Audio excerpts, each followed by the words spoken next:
smokes one. Deep right field, and it is gone. A grand slam for Preston Allen.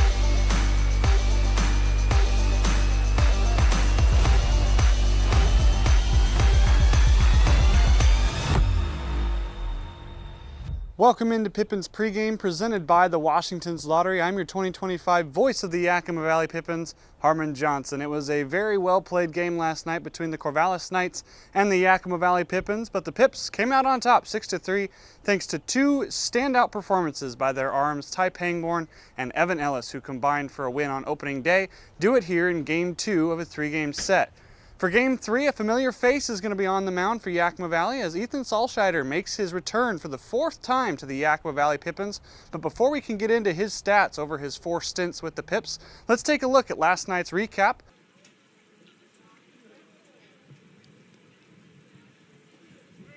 Two now as Spicer puts it in play. This one on the left side, it's past the diving Mondo. Gage Reeser running hard, he will score. And Finley Spicer drives home the first run of the ball game to put the Pippins in front, 1-0.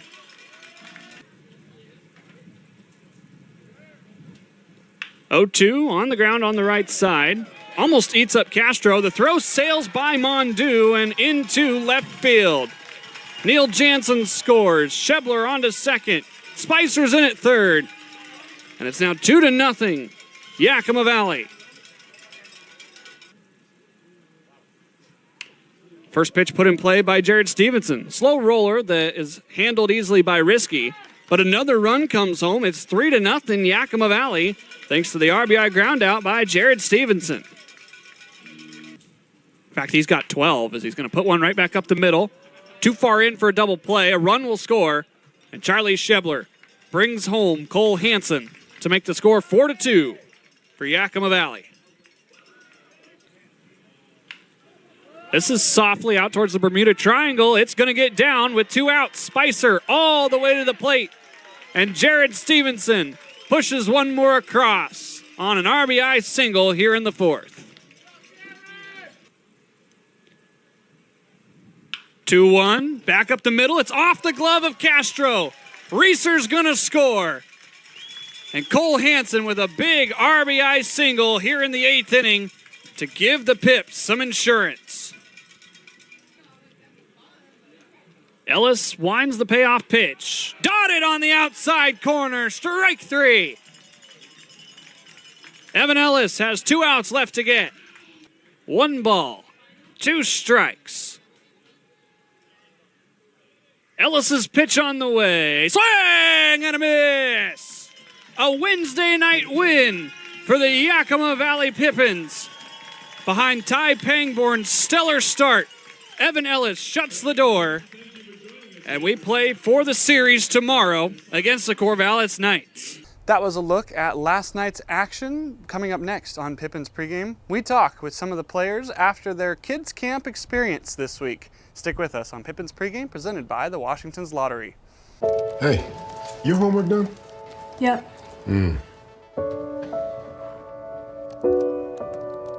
Hey, is your homework done? This kinda is homework.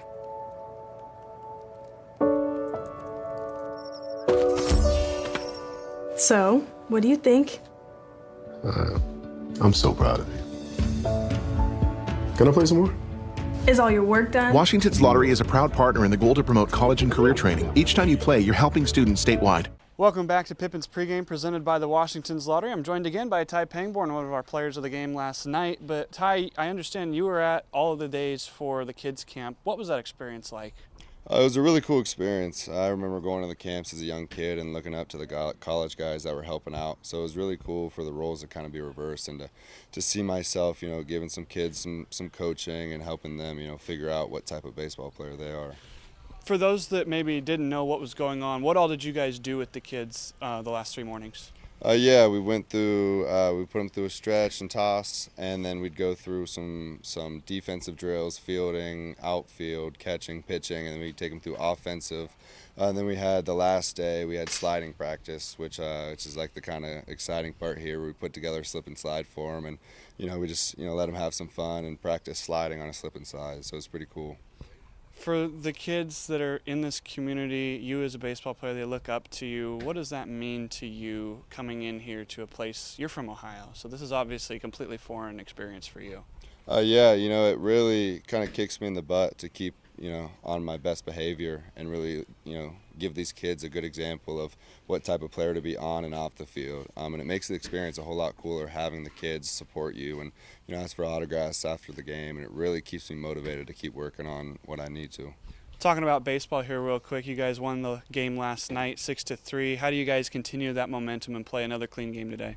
I think it really all starts with pitchers. The pitchers today, I think we just need to live in the zone and allow our defense to help us out to keep that score low and just to let our offense, have fun, be loose, and get some runs across the plate. All right, Ty, thanks for joining me on the pregame. Awesome, thank you. We have Banner Bank starting lineups coming up next. This is Pippins Pregame presented by Washington's Lottery. At Cascade Natural Gas, we help smart businesses cover their bases.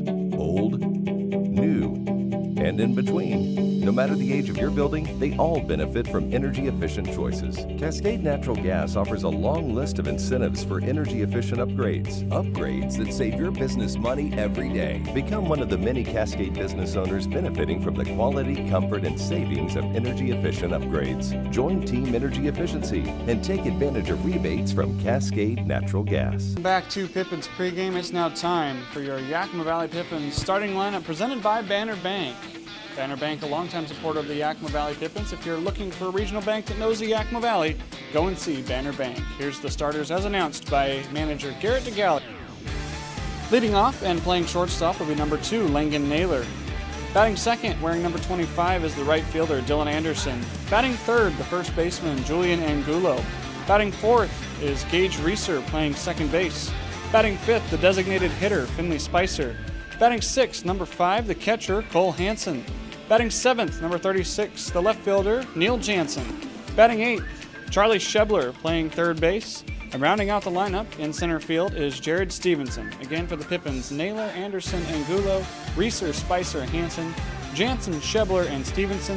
Ethan Salscheider makes his way back to the mound here at the Orchard. We'll get you his numbers in his Pippins career when the Knights come up to bat in the top of the first. This has been your Banner Bank Yakima Valley Pippins starting lineup, and this has been Pippins Pregame presented by the Washington's Lottery. First pitch is next.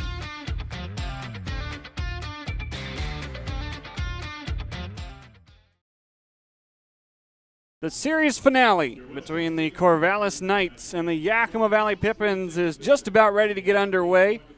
As I mentioned in the pregame, it's Ethan Salscheider, aka Salsa, making his way back up to the bump here in his 4th stint with the Yakima Valley Pippins. It's a cooler night tonight compared to the last couple of nights, but this team is trying to respond after dropping game 1 by a lopsided 16-5 score and come back and win the series against the team currently in 3rd place. Let's take a look at Ethan Salscheider, who, like I mentioned, been here 4 separate times in his career. The first time was just for 1 game, but then was a very key piece in both the 2023 and the 2024 squads.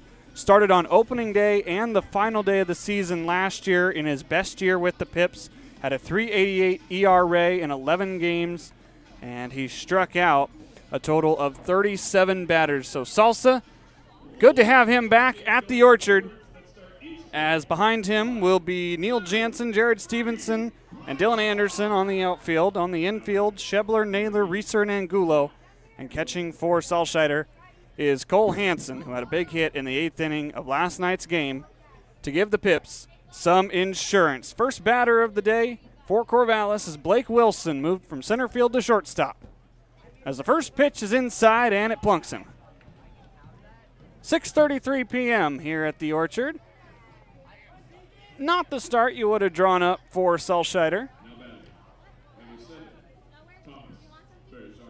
Immediately 1 pitch and 1 batter is aboard.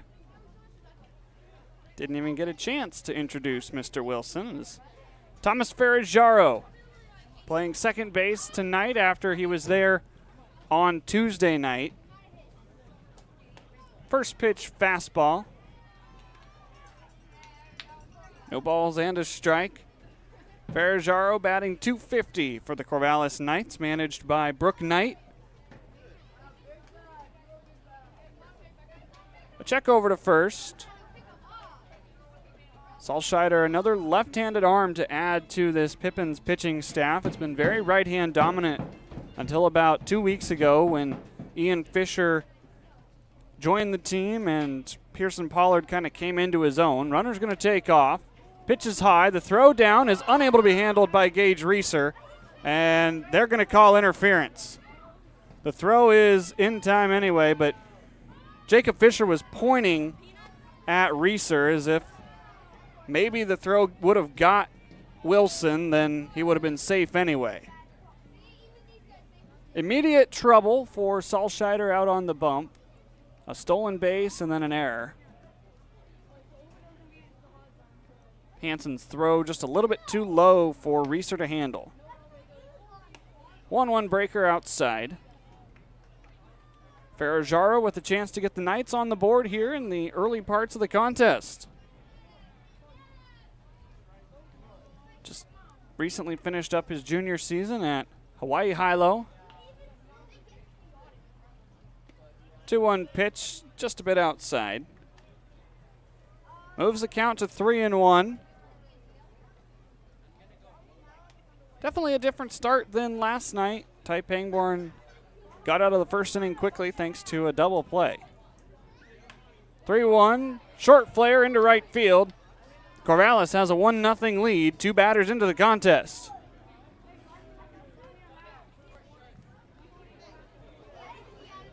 Error in the stolen base comes around to hurt Yakima Valley early.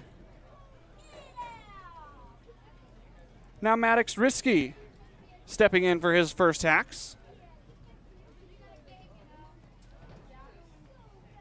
Risky playing third base again today.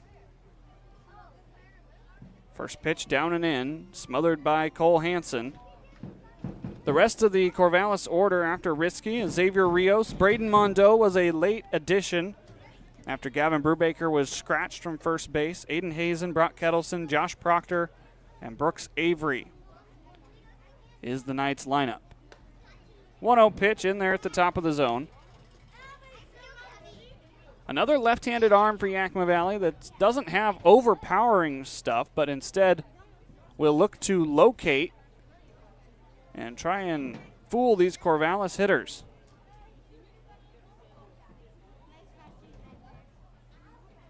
One stayed away. Think back to Koshia Rai's start on Tuesday. Fastball, I think, topped out at 80 miles an hour. Salscheider is going to work in a lot of off-speed to go along with a fastball. Try and craftily maneuver the Corvallis order. Hasn't had success yet. 2 balls and 2 strikes with nobody out, a run already across, and a man at first base.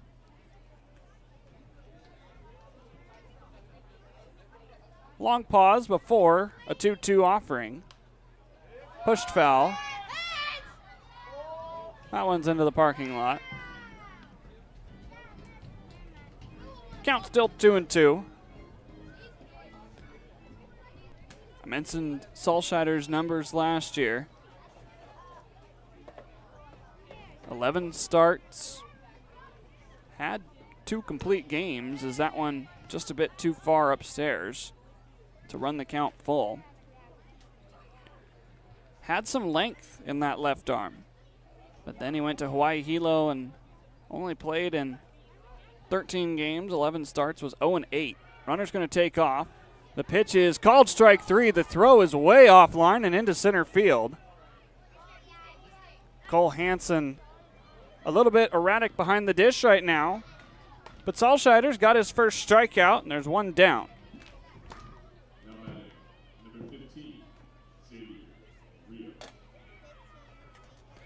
Xavier Rios batting in the cleanup spot. Was the catcher on Tuesday, but got the day off yesterday.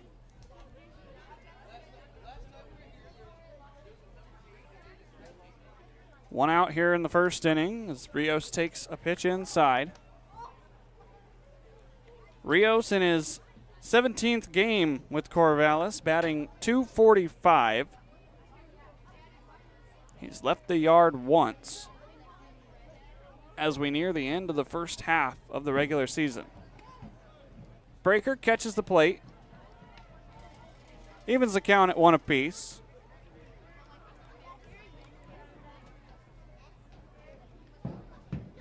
Salscheider trying to limit the damage to 1 here in the first inning.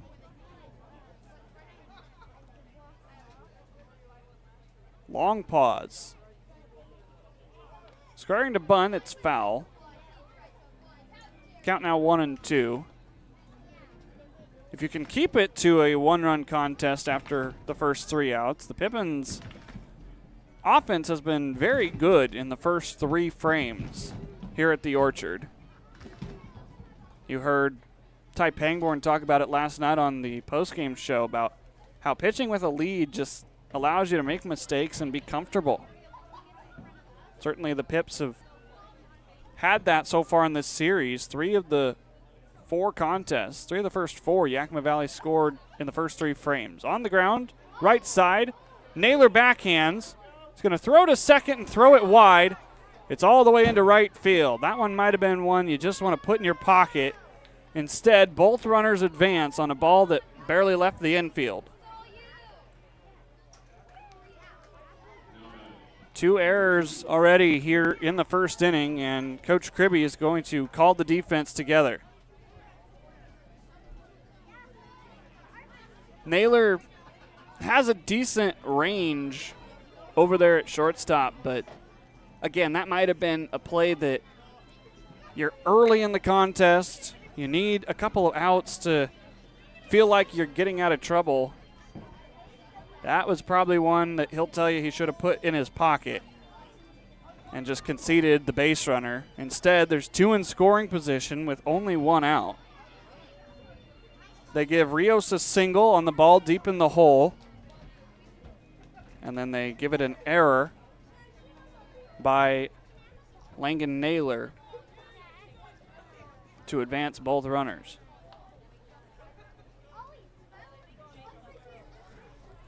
So now Braden Mondeau steps in. Mondeau was originally scheduled to get the day off, but Brubaker was scratched from his start. If you remember yesterday, Brubaker was in right field after some substitutions and collided with the center fielder, Blake Wilson, and had to leave the ball game.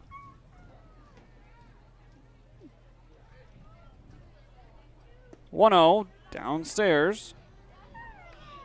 2 balls and no strikes. Couple of groups here at the ballpark on the night where the Mariner Moose is in town visiting Scott T. Pippin. On the ground over to Shebler. High chop. The run's going to score, but the second out is recorded. It's 2-0 Corvallis.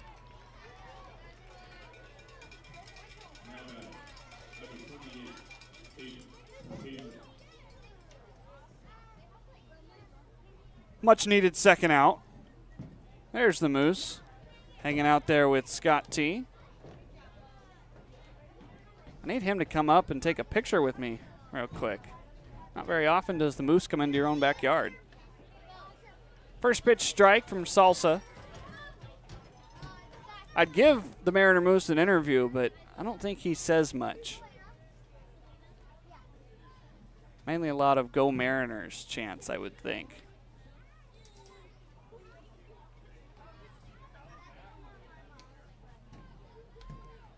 0-1, catches the inner third. Salsa has Aiden Hazen set up here in the first inning. Hazen, one of the better hitters on this squad, batting .379 through 11 games.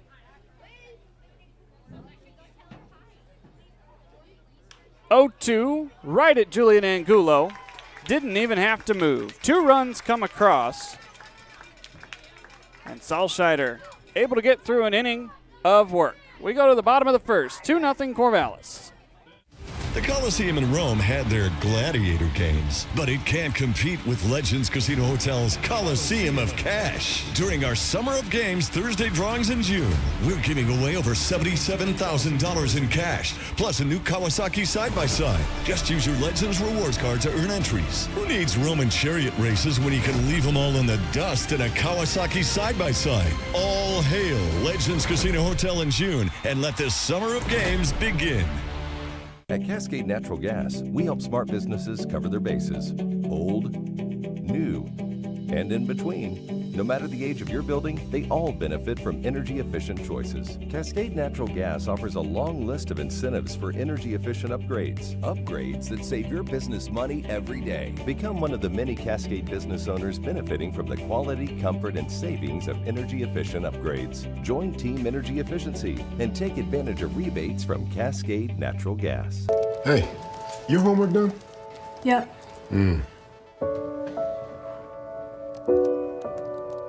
Hey, is your homework done? This kinda is homework.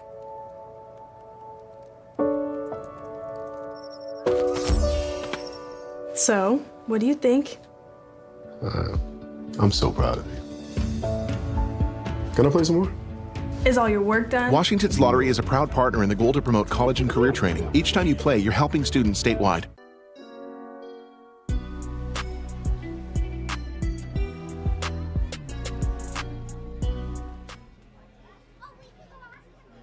Zach Johnson is the starting pitcher for the Corvallis Knights.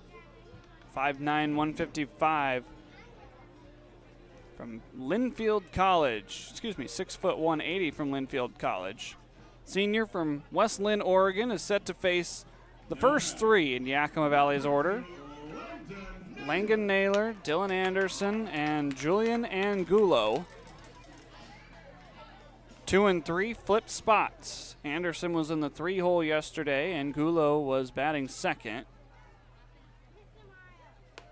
Naylor takes first pitch high from Zach Johnson. 13 innings worked on the season, 11 hits, 7 runs given up, 8 strikeouts to 6 walks, as he evens the count at 1 apiece.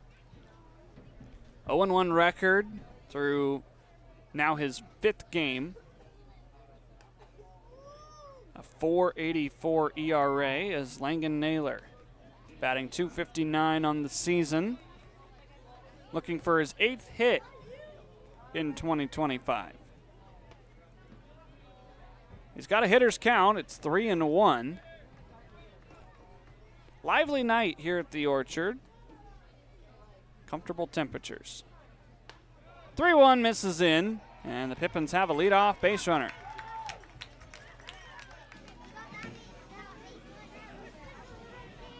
Good start.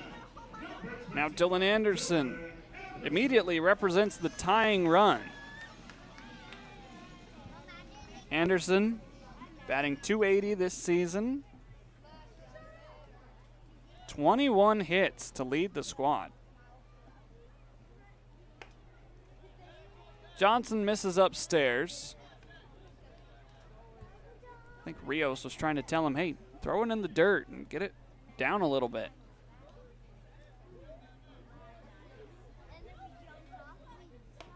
That one misses inside. And so now through 7 pitches, Johnson's only thrown 1 strike. That'll prompt Xavier Rios to go have a chat with the righty. This is kind of a saw on Tuesday with Jayshawn Unger.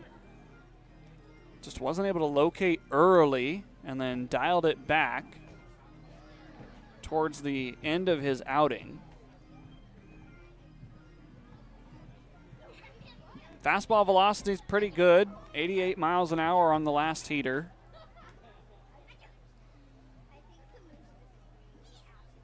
A 2-0 cut and a miss. Anderson gifts Zach Johnson a strike. Dylan, one of 2 lefties in the lineup today, batting against the right-handed throwing Johnson. 2-1, poked foul. Folks on the concourse waiting to get into the game will have that ball as a souvenir. Counts back to even, 2-2. Anderson gets hit in the foot. Back-to-back free passes here in the first inning, has 2 aboard and nobody out.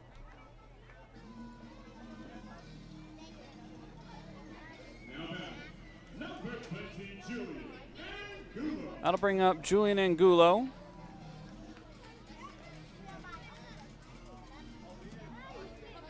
Angulo batting .286 here in the 2025 campaign. This is his 8th game since joining the Pippins. He's going to square to bunt here. Pulls back, but it's strike 1 according to Hudson Boucher. Same crew as Tuesday night, same alignment I should say. Boucher behind the dish, Jacob Fisher calling the plays in the field. The 2 umpires swapped last night. Pitch is upstairs. A throw's going to go down to second, but Naylor is back in time.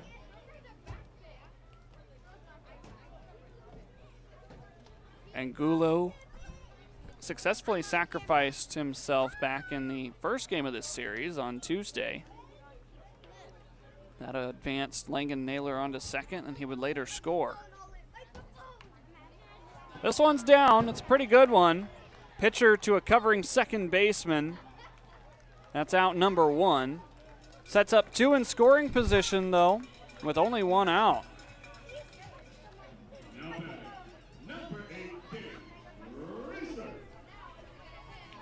That'll bring up Gage Reeser. I was going to tell him before the game, but I'm going to break out a new nickname for him and see if he likes it. Mr. Triples. 3 triples in his last 4 games here at home. Reeser's been able to show off the speed on the base pads. He's going to take a first pitch strike. Overall on the season, batting .295 with 13 hits. 3 of them worth 3 bases. Sends one foul into the Pips dugout and is behind in the count 0-2. Pippins ball boy right on top of that one. Gotta love an engaged support staff.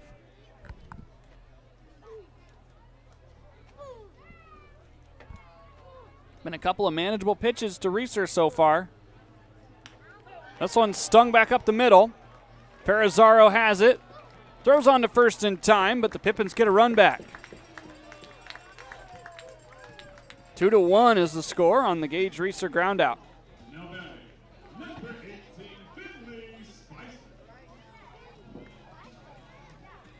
It does come at the cost of the second out here in the inning.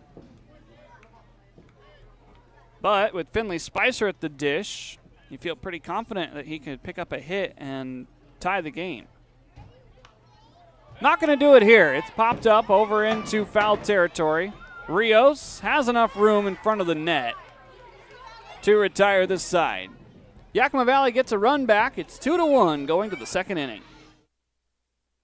I love coming in here. Everybody is always super welcoming. They always greet me by name. You can tell that everyone here actually likes working here. My favorite thing about Walla Walla Orthodontics is how nice the staff are. They're funny, fun, and they're helpful. I had what was called 3D braces. They were the same color as my teeth. People would say, "Oh, you have braces?" They didn't even know that I had braces. I highly recommend this orthodontist office. What do you want? It's just not that easy. What do you want? Seafood? Mediterranean? What do you want? Hey guys, what about West Side Pizza? I love West Side Pizza. I love West Side. I love West Side. Yeah, the Hawaiian's great. Let's do pizza. West Side Pizza? Yeah. Problem solved. Gross. West Side Pizza, saving relationships since 1996. Seattle-born stand-up comedian and impressionist Adam Ray, live at Legends Casino, Friday, July 11th. Known best for his Netflix special, Adam Ray is Dr. Phil Unleashed, as well as his popular YouTube channel. If you don't know what Citizens app is, it's an app you can put on your phone that notifies you of all the danger that's lurking. That sounds like fun. Yeah, there's a lot of people cooking for Cocoa Puffs right outside your door. Tickets on sale now at Ticketmaster.com and Legends Gift Shop. Don't miss Adam Ray, live on July 11th at Legends Casino in Toppenish.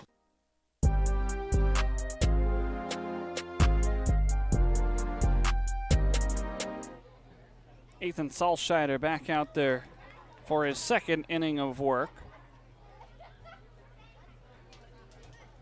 He's going to face the bottom three in the Corvallis order. After facing 6 batters in the first inning, giving up 2 runs on 2 hits, his defense committed 2 errors behind him.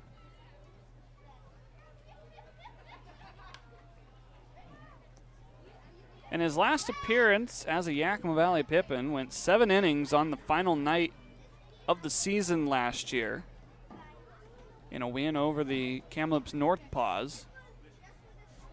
Pippins were out of the playoff race at that point, but still got a good appearance from their left-handed starter.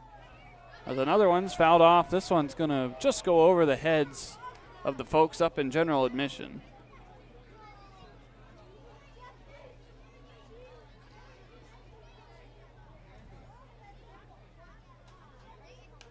Another one popped up, same side. This one's going to stay in the lower bowl, right up into the hand of a fan.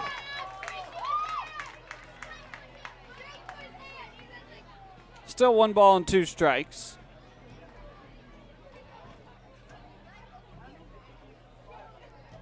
Bigger crowd tonight on a Thursday night. 1-2, high towering shot out to right field. Anderson back, still going back. He's looking up, it is gone. Brock Kettleson deposits one over the right field wall, and it's 3-1 Corvallis.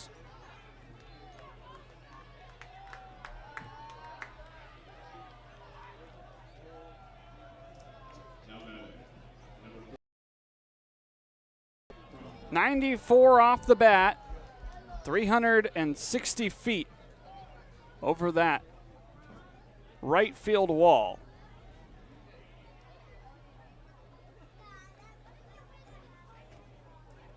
Corvallis gets the run they allowed, the bottom of the first, right back.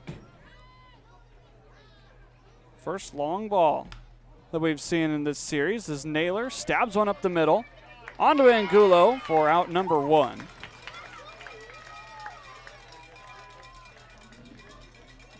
The good news is that the home run was a solo shot. Could have been a lot worse. Instead, the bases are empty. There's only 1 out. As Brooks Avery standing in. Pops it up into shallow right. This one's not leaving the yard. Anderson has it. That's out number 2. Been a quick inning, despite the fact that the ball left the yard.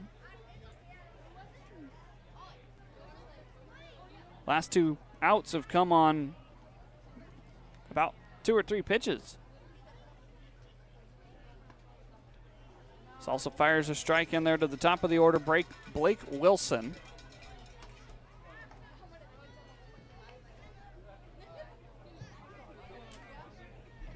Undercooks a curveball. A lot of spin on Salscheider's breaking pitches.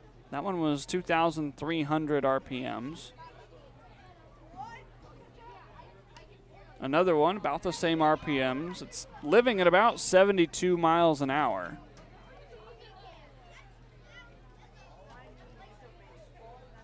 So not necessarily overpowering, but could be deceptive.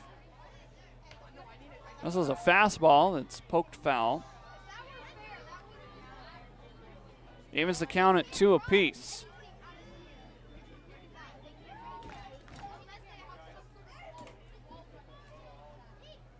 Salscheider trying to work quickly after the leadoff home run by Brock Kettleson.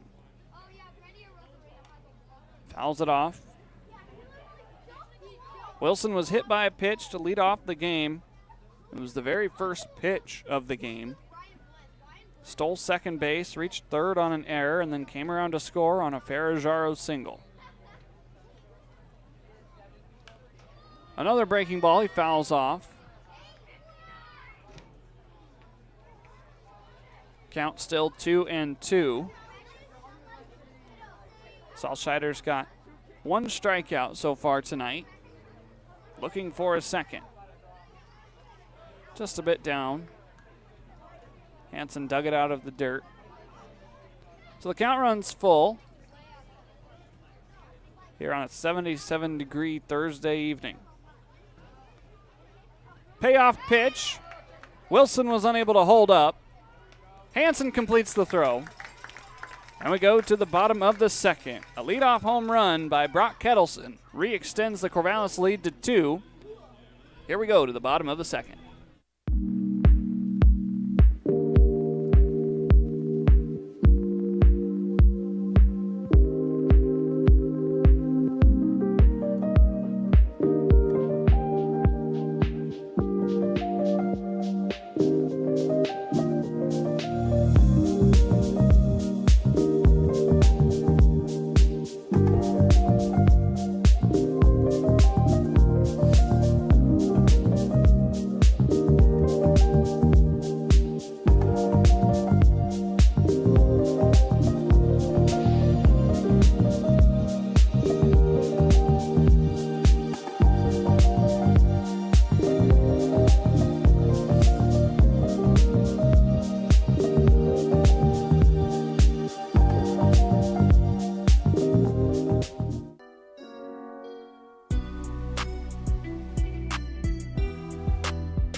The bottom 4 in the Yakima Valley order coming up to the plate for their first trip. Cole Hansen, who helped Saltscheider complete that second strikeout in the top half of the inning, is the first man scheduled. Hansen batting .268. Takes the first pitch he sees. Last night saw 2 pitches in his first 2 at-bats, had a fly out and a double. Gonna foul this one off of part of the catcher Rios. Count is 0-2. Johnson feels no sympathy for his catcher. He's ready to go. Misses upstairs at 90 miles an hour. There really is no peer in for the sign. Johnson just on the rubber. He's got a lively fastball, 90 miles an hour, the last 2. Good spin rate as well, deceptive to the hitters. 1-2, Hansen pops it up. Right fielder Proctor settling under it, and he puts it away for out number 1. That ball was towering up there in the atmosphere, near 50-degree launch angle. The metrics on the home run by Brock Kettleson, it went 359.2 feet. Left the bat at 94 miles an hour at a 32-degree launch angle.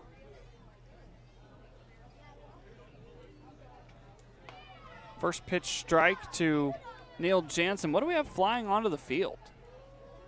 Is that a balloon? Strike 2 right in there. The balloon's going to harmlessly plant itself up against the fence. Well, it's out of the field of play. Jansen down quickly on 3 straight strikes. 92 off the arm of Zach Johnson.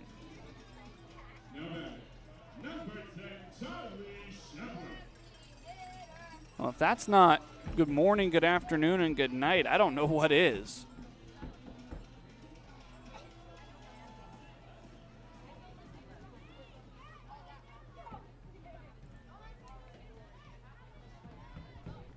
So now here's Charlie Shebler, the third baseman in tonight's contest.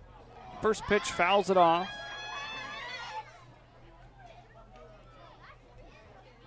Moves the count to 0-1 after struggling with the strike zone in the first inning. Zach Johnson has found his way here in the second, mowing down Hansen and Jansen on 8 pitches. That one back to the screen.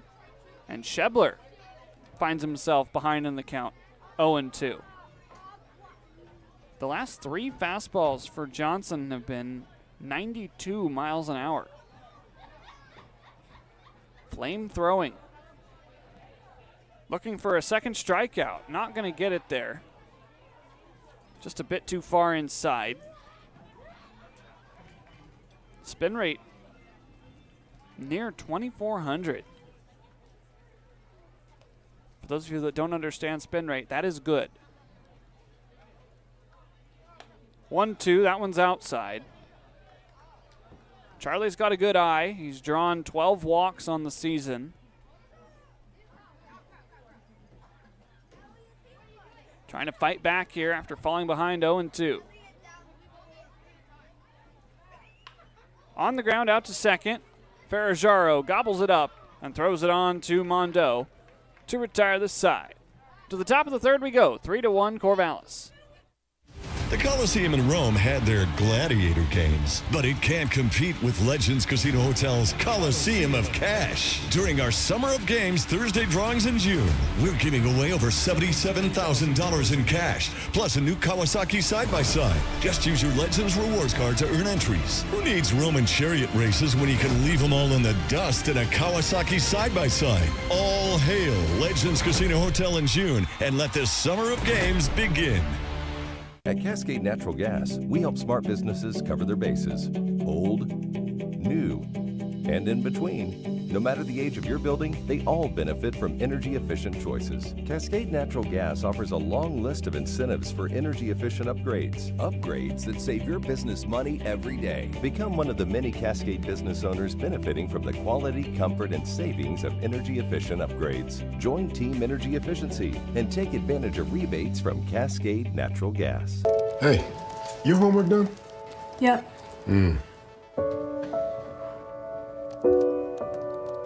Hey, is your homework done? This kinda is homework.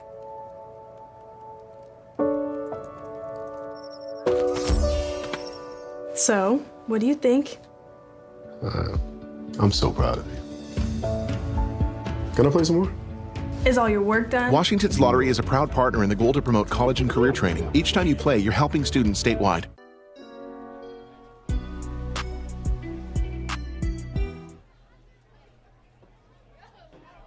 First pitch, Thomas Ferrajaro squares to bunt, but takes a breaking ball from Ethan Salzscheider for strike 1. Ferrajaro singled to drive home Wilson back in the first inning to get Corvallis on the board. He's behind in the count here, 0-2. Salzscheider had to work through some early trouble in the first inning. Defense didn't help him, got 2 errors. And then the second inning gave up a leadoff solo home run to Brock Kettleson. Still the early parts of this game, so if you're going to give up runs, this is the time to do it. 1-2 drops in for called strike 3. Third strikeout of the night for Ethan Salzscheider. Nice little 73-mile-an-hour breaking ball, but it had a spin rate of nearly 2,500. Salzscheider really snapping the wrist to get that pitch to break how he wants. Liner over the glove of Julian Angulo. Got some leather on it, but it was just a bit too high. It's a one-out single for Maddox Risky.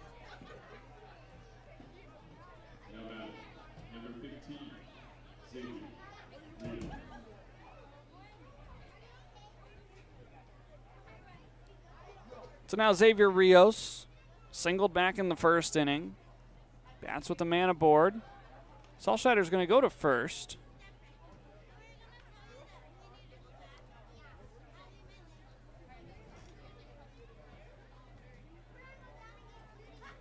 Rios swinging that dark blue barreled bat.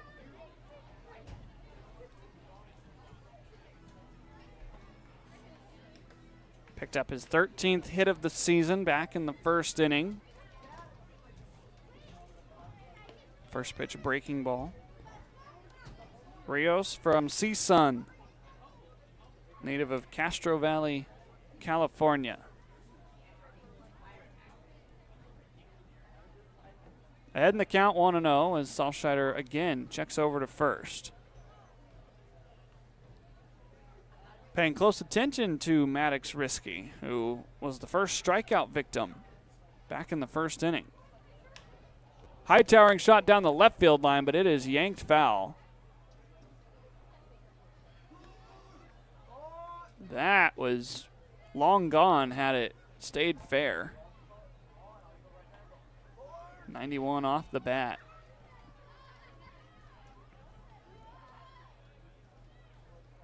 Polls here at Yakima County Stadium, only 293. Deepest part of the park is 406. But of course, the 16-foot wall that encases the ballpark.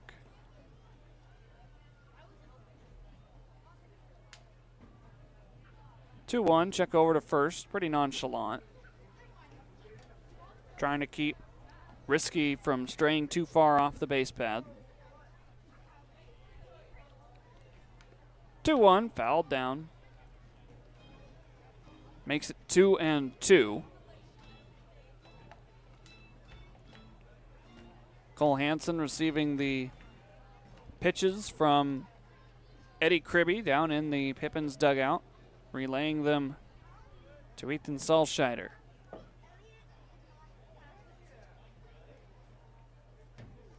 Two-two, slow roller. Schebler to second for one. Reeser turns on to first, not in time. Pippins do get the lead runner, and there's two down here in the frame.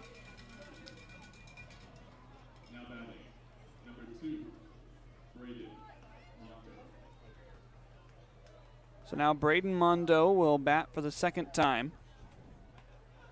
Again, Mondo was originally not in the lineup, but during the plate meeting, it was radioed up here that Mondo would be replacing Brubaker at first.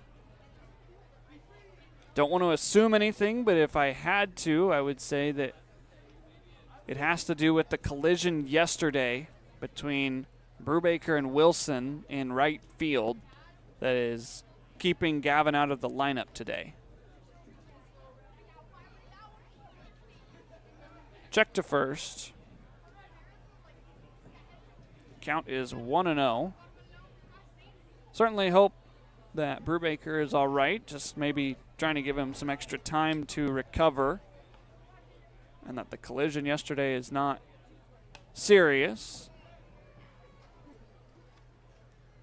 Pippins have already seen some of their players go home early with injuries. You think back to Jacob Brooks, played a lot of third base in the first week of that season, of this season. Torn labrum sent him home. Aiden Anderson, one of the pitchers on the squad, had to go home with similar injury to the shoulder. Some guys are working through injuries here. Finley Spicer back in the lineup after an injury. Gage Reeser missed some time. 3-0 needed a strike. Certainly, even in this short season, you play basically 60 games in the same number of days. You hope that you never have to deal with injuries. Runner's going to take off. The 3-1 is fouled away, and it will send Xavier Rios back to first base. Trevor Kaiser has grabbed a ball and is throwing in the Yakima Valley pen. You think that if Salsa can get through 3, then you could put Kaiser in, hopefully after his offense goes and ties the game. Another payoff. Slowly fouled away. Angulo has stopped holding on the runner Rios with the payoff pitch situation. 2 outs. That means that Rios is going to be running on the pitch.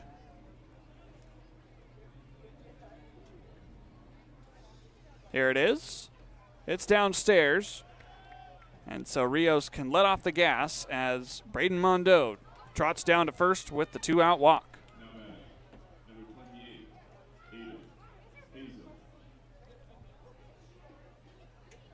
Aiden Hazen strolling into that right-hand batter's box. Lined out right to Angulo to end the first frame.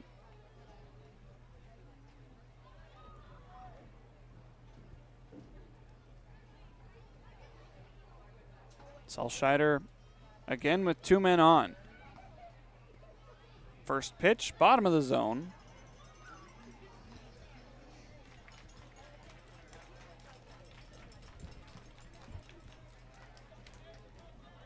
Hazen did not play last night. Pinch hit and struck out, I should say. So he did play. Did not start. His last start came on Tuesday, where he went 3 for 4 with 4 RBI and a run scored. Very good day for the designated hitter at the plate on Tuesday. Fouls the 1-1 off his leg. So Salscheider going to be ahead in the count here with 2 runners on and 2 outs in the 3rd inning.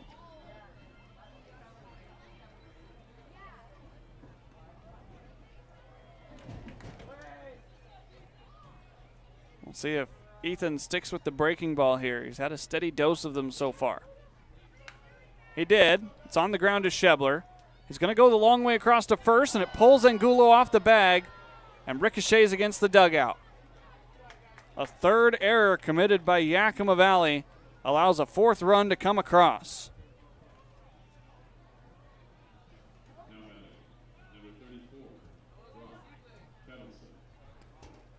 Certainly, Schebler contemplated going to second base and trying to get an out the short way.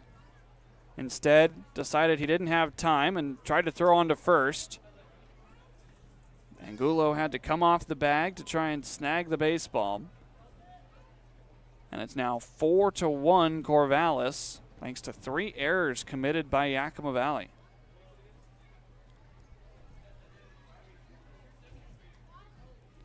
So now here's the man who hit the home run in the 2nd inning, Brock Kettleson. Doesn't get a pitch to hit there.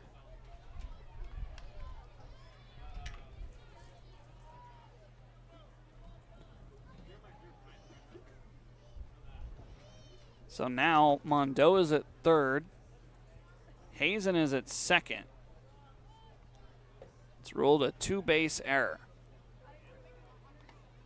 Breaker spins in, but a bit too far in, as the count is now 2-0.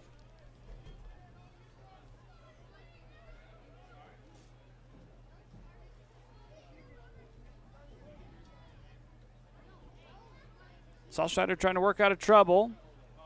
This pitch is fouled right into the Corvallis dugout.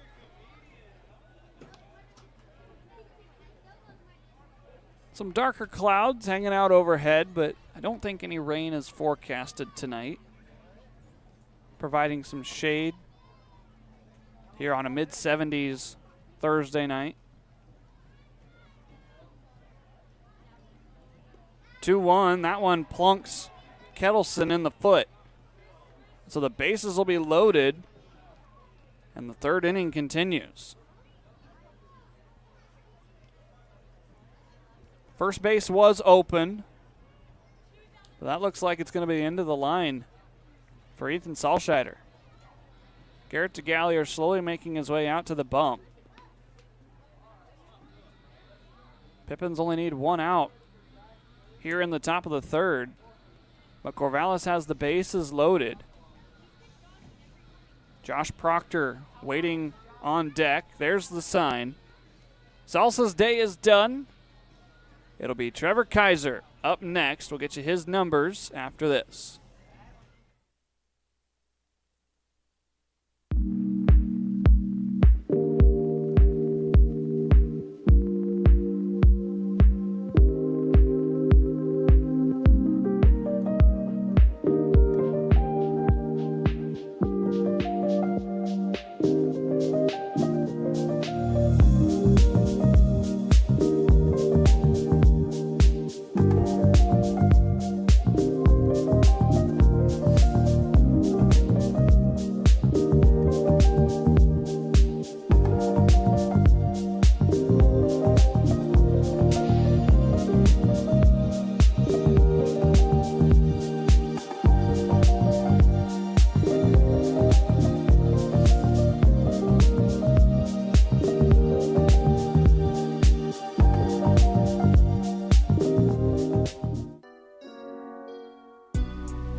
Hard right-handed throwing Trevor Kaiser into the game for Yakima Valley. In 5 games worked, he's got a 7.20 ERA, 15 innings pitched, only 3 strikeouts to 5 walks. The highest number that he's given up is 27 hits.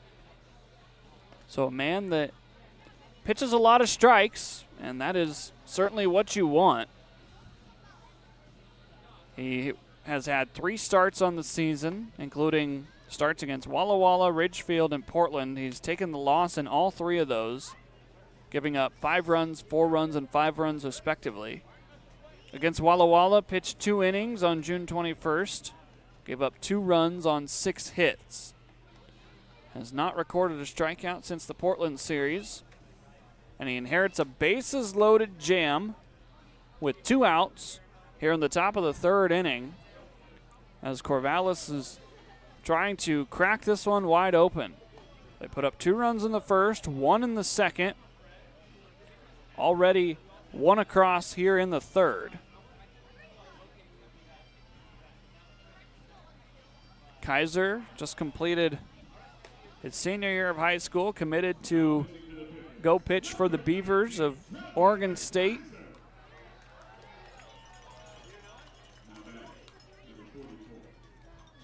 Kaiser 6'5", 225 out there from West Richmond, Washington.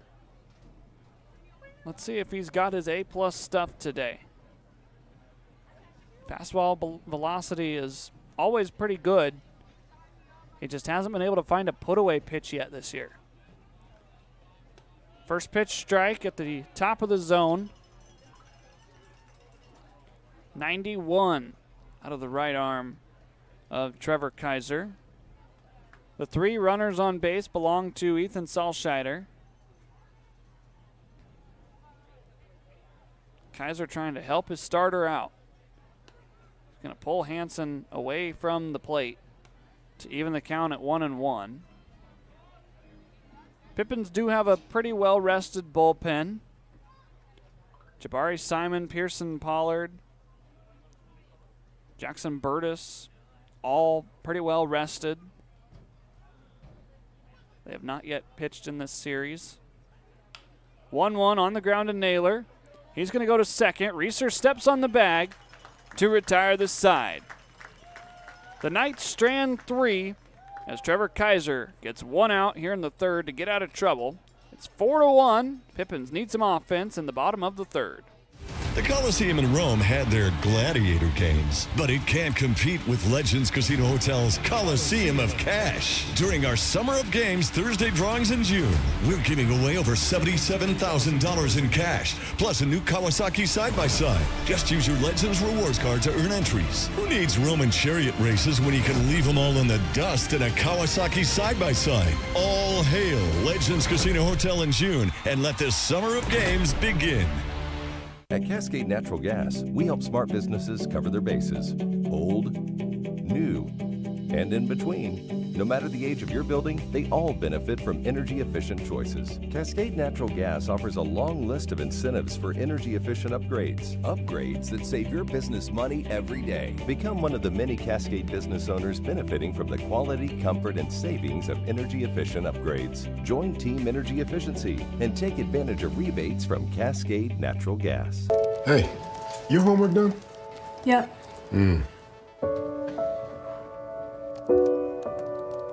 Hey, is your homework done? This kinda is homework.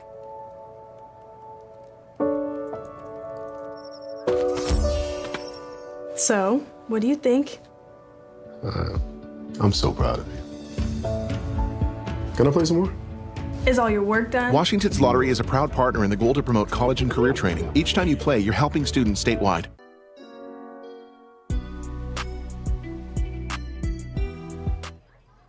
Nine 1-2 due up for Yakima Valley as Jared Stevenson takes the first pitch strike from Zach Johnson. Corvallis has scored in every frame so far. Yakima Valley put 1 up in the first as Stevenson's behind in the count 0-2. Jared batting .133 on the season after picking up his first 2 hits the last couple of nights. He's going to watch one upstairs. Stevenson from Seattle U.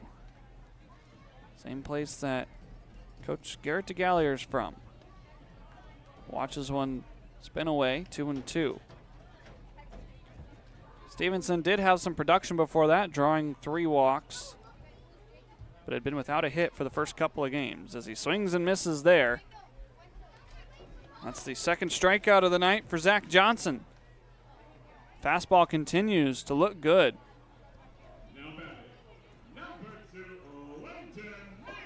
Langan Naylor walked in his first plate appearance. Came around and scored the Pippins' only.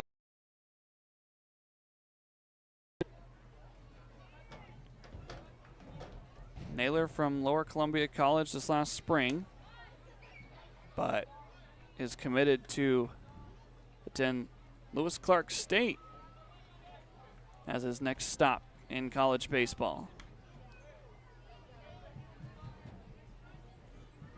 Naylor, a quick little shortstop out there for Yakima Valley.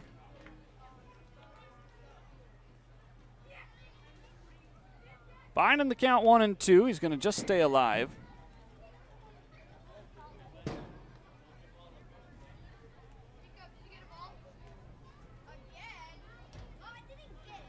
Naylor bats with no batting gloves and swings that black bomb bat. Pitch well upstairs. 91 out of the hand of Zach Johnson. Flamethrower right-handed. Misses down and away. Naylor looking to draw a second walk as the Pippins need some offense here with 1 out in the 3rd. Instead, he's going to scorch one towards center field. Ranging over is Kettleson, and he will make the grab. That is out number 2. Hard hit, just in the wrong spot. Dylan Anderson digging in. He was hit by a pitch back in his first trip.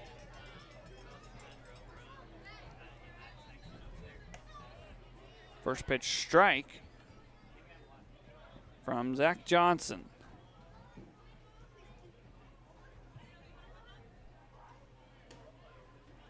Anderson spits on it. Similar story to Tuesday night. A Corvallis Knights starter was a little wild in the first frame, but has since dialed it back as Anderson scorches one out towards the deepest part of the park. Kettleson slides and he makes the grab.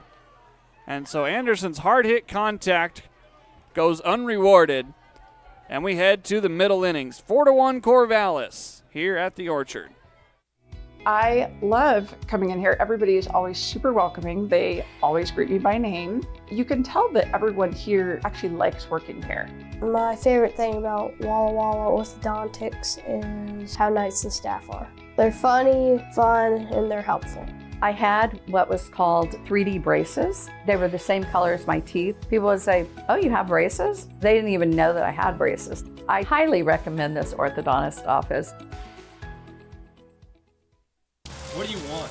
It's just not that easy. What do you want? Seafood? Mediterranean? What do you want? Hey guys, what about Westside Pizza? I love Westside I Pizza. love West Side. I love West Side. Yeah, the Hawaiian's great. What's your pizza? Westside Pizza? Yeah. Problem solved. Gross. Westside Pizza, saving relationships since 1996. Seattle-born stand-up comedian and impressionist Adam Ray, live at Legends Casino, Friday, July 11th. Known best for his Netflix special, Adam Ray is Dr. Phil Unleashed, as well as his popular YouTube channel. If you don't know what Citizens app is, it's an app you can put on your phone that notifies you of all the danger that's lurking. That sounds like fun. Yeah, there's a lot of people cooking for Cocoa Puffs right outside your door. Tickets on sale now at Ticketmaster.com and Legends Gift Shop. Don't miss Adam Ray, live on July 11th at Legends Casino in Toppenish.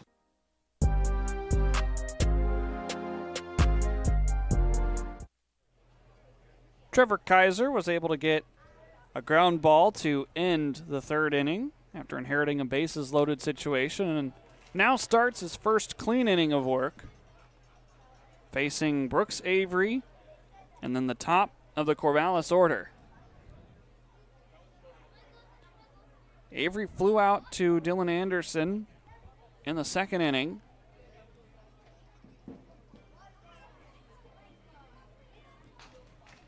So he's even in the count, 1-1 here. Avery from Len Benton Community College.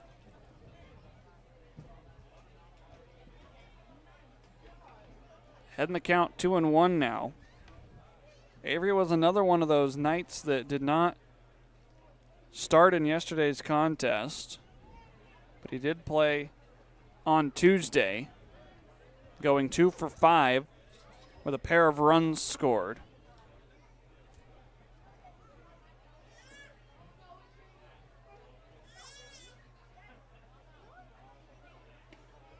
He's going to draw a 5-pitch walk. Brooks Avery aboard with nobody out, and the top of the Corvallis order due up. Kaiser hasn't necessarily given up very many walks. He's only walked now 6 on the season. It's been the hits that have really hurt him since making his Pips debut up in Wenatchee. This one might be 2. Shebler to Reeser. The turn is too slow. Again, the Pips get the leadoff man. There's one down.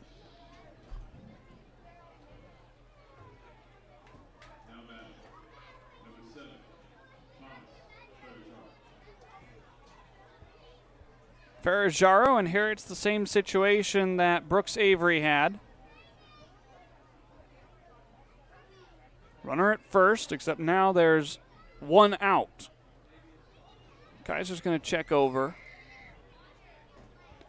I should say that Kaiser's first appearance in Wenatchee, he only allowed 1 hit. He struck out 1. He went 2 innings and gave up no runs, facing only 7 batters.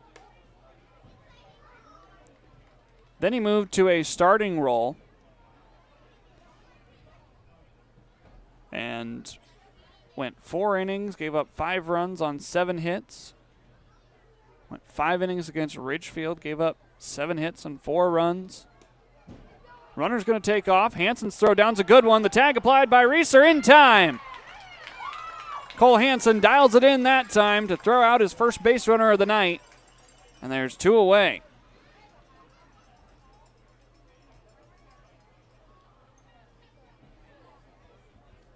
That'll play. Kaiser now with a clean slate, as this one's right to Reeser. Good response by the Pippins defense. And they face the minimum here in the 4th. We go to the bottom. 4-1 is the score. I love coming in here. Everybody is always super welcoming. They always greet me by name. You can tell that everyone here actually likes working here. My favorite thing about Walla Walla Orthodontics is how nice the staff are. They're funny, fun, and they're helpful. I had what was called 3D braces. They were the same color as my teeth. People would say, "Oh, you have braces?" They didn't even know that I had braces. I highly recommend this orthodontist office. What do you want? It's just not that easy. What do you want? Seafood? Mediterranean? What do you want? Hey guys, what about West Side Pizza? I love West Side I Pizza. love West Side. I love West Side. Yeah, the Hawaiian's great. Let's do pizza. West Side Pizza? Yeah. Problem solved. Gross. West Side Pizza, saving relationships since 1996. Seattle-born stand-up comedian and impressionist Adam Ray, live at Legends Casino, Friday, July 11th. Known best for his Netflix special, Adam Ray is Dr. Phil Unleashed, as well as his popular YouTube channel. If you don't know what Citizens app is, it's an app you can put on your phone that notifies you of all the danger that's lurking. That sounds like fun. Yeah, there's a lot of people cooking for Cocoa Puffs right outside your door. Tickets on sale now at Ticketmaster.com and Legends Gift Shop. Don't miss Adam Ray, live on July 11th at Legends Casino in Toppenish.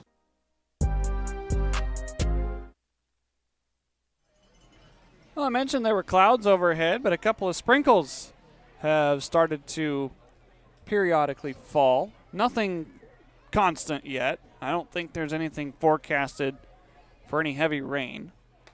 Just a little cooling mist, I would call it, here at the ballpark. Pippins trail by 3 as Angulo waves and misses to go behind in the count 0-2. A few folks have thrown some jackets over their heads. Angulo stays alive. The wind is certainly making it feel a lot cooler than it really is. I just checked the temperature. It's about 72 degrees, but the breeze blowing at around 15 miles an hour. Of course, you get a couple drops of rain, and that slowly dips into the upper 60s. 1-2, a liner right to Ferrajaro. That is out number 1. Gage Reeser due up next.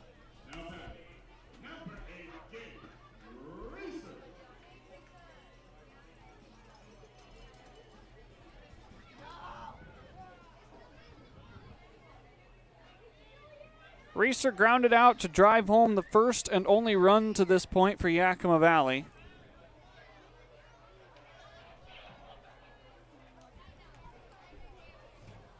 A few more drops of rain starting to come down.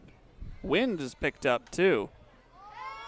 See if the wind plays a trick on this one. It's definitely out of play. Whole horde of folks going to go over and try and chase it.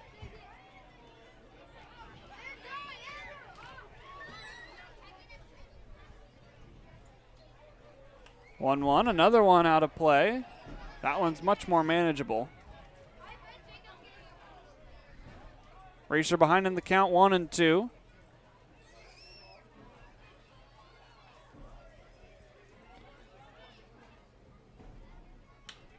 This one's through the middle.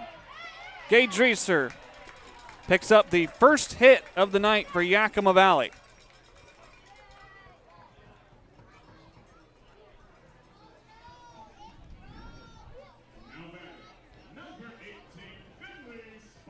Gage able to extend his hit streak. Out now to 2. On the series, he's picked up 6 hits. So this one's skied out towards shallow right. Proctor chasing it towards the line. Still coming, still coming. It falls harmlessly in foul territory.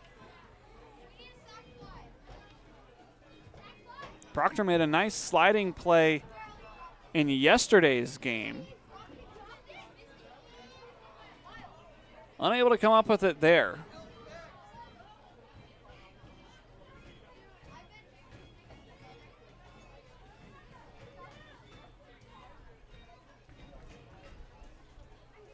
Rain picks up just a little more. You can start to see it coming out of the sky now.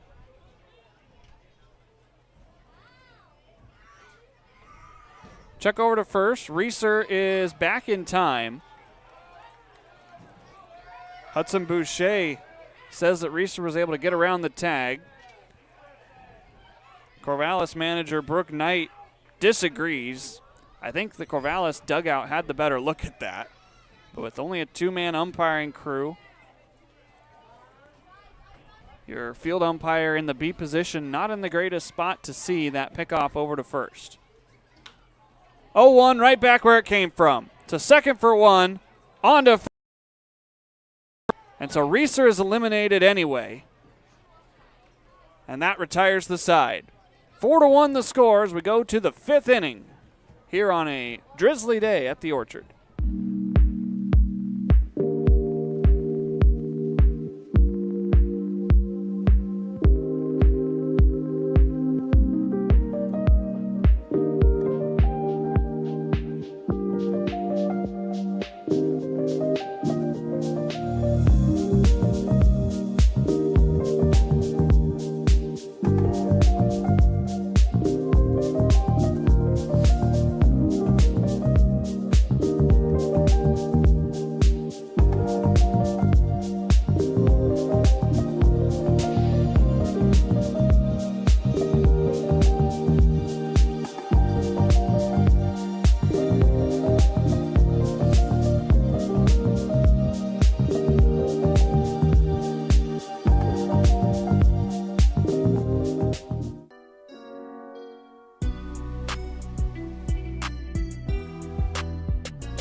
Trevor Kaiser back out there for his second full inning of work as they continue the on-field promotion here, asking some trivia questions.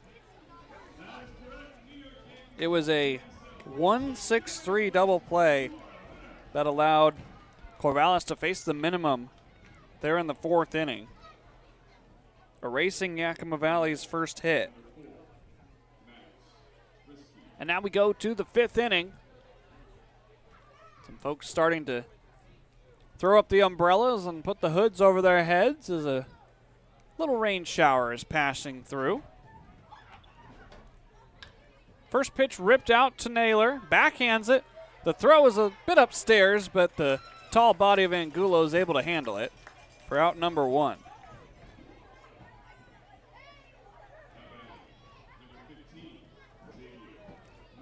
That brings up Xavier Rios. I mentioned it was just sprinkling. It's raining now. Some showers passing through the area. Rios is going to pop one up into the raindrops. Hansen chasing to the warning track. He is just out of room. Makes the count 0-1. I was just delivered some mac and cheese. One of the many options here at the concessions at the Orchard. I might have to eat that during one of these innings. I certainly don't want it to get cold. Pitch inside 1-1. It does make it a little more difficult that the rain is falling, though. It's not falling at the right direction. It's actually kind of coming into the booth. So I pulled all of my equipment back towards me and have lost about half my table space. I'm holding the scorebook. Try and ensure that everything that needs to stay dry stays dry. 1-2, shot foul. Looks like the rain's already lightening up. Just a brief little shower that passed through. But that does cool off the evening. Real feel dipping down into the upper 60s. 1-2, a bit too far outside.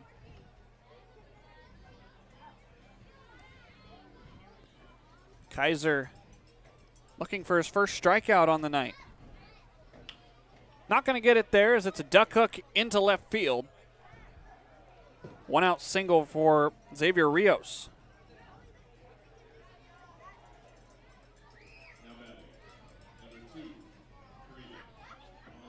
So now Braden Mondo getting ready to hit.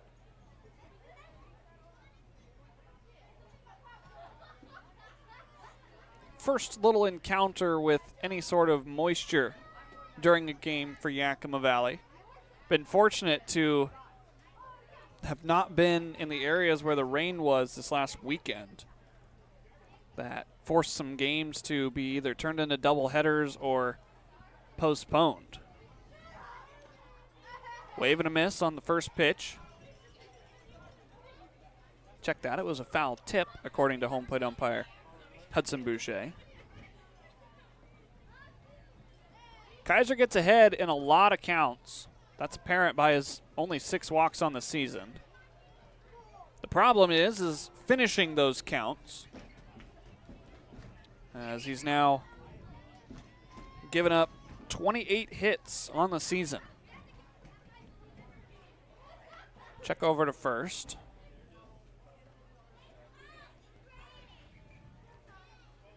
I think most of the rain is out of the way now here in the 5th inning. Pitch upstairs to make the count 2-1. A few folks ducked away to find some shelter, but majority of the crowd still hanging out here in the bowl here at Yakima County Stadium. Certainly the biggest of the 3 crowds in this Corvallis series. 2-1 downstairs. Pippins expecting decent crowds for the first week of July against the Marion Berries. Of course, The Thursday game against the Berries is Celebrate America Night, the day before the 4th of July, and so there'll be fireworks after the game as Kaiser issues a one-out walk to put 2 men aboard.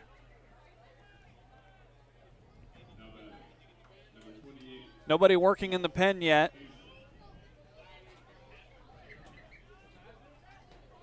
That's Aiden Hazen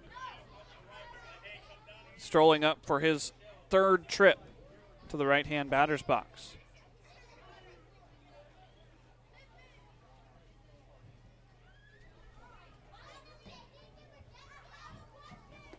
Kaiser misses downstairs. You wonder how his control is here now in his 2nd full inning of work as Eddie Kribbe is going to head out and have a chat. Our assistant general manager, Casey, told me I needed to try the mac and cheese. So I'm going to do that right now. I know you can't see me because we don't have a booth cam, but I'm going to try it while we have a second.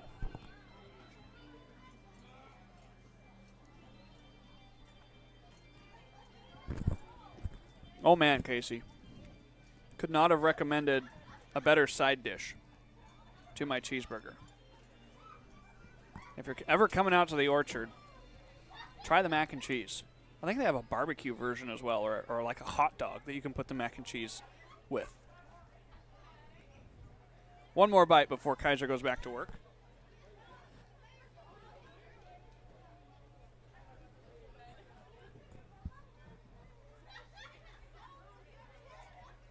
One ball, no strikes. Fouled into the Pippins dugout. That mac and cheese is the real deal. I'll have to bring a webcam at some point, see if we can incorporate that into the broadcast so I can show off all the stuff they bring us up here. Would make interviews more interesting, that's for sure. 1-1, bottom 3rd. Makes it now 1 ball and 2 strikes. Kaiser still living at around 90 miles an hour on the fastball.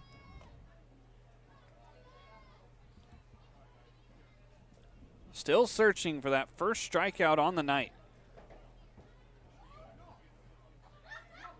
1-2, dotted on the bottom 3rd again. There's the first strikeout for Trevor Kaiser tonight. That moves it to 2 outs here in the inning.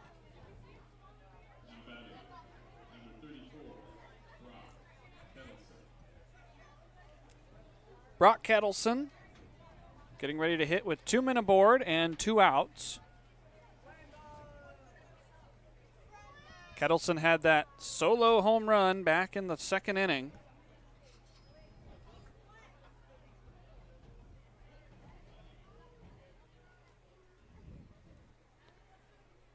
As now Kaiser ready to face the lefty. First pitch, Angulo gets it on a hop. He's going to take it to the bag himself to retire the side. Corvallis strands 2 more. Trevor Kaiser is through 2 1/3 scoreless as we go to the bottom of the 5th, halfway home here at the Orchard.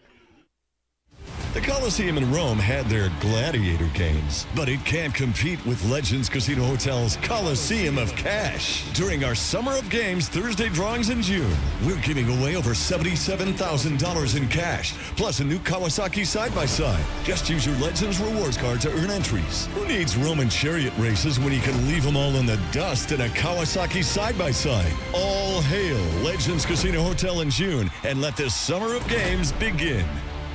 At Cascade Natural Gas, we help smart businesses cover their bases.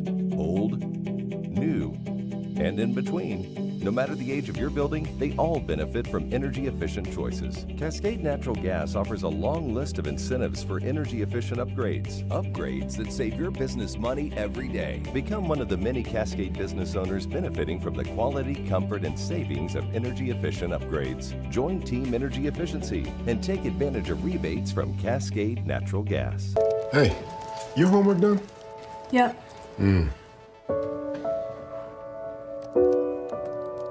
Hey, is your homework done? This kinda is homework.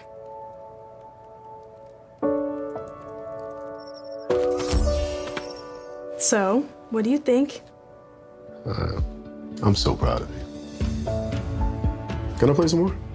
Is all your work done? Washington's Lottery is a proud partner in the goal to promote college and career training. Each time you play, you're helping students statewide.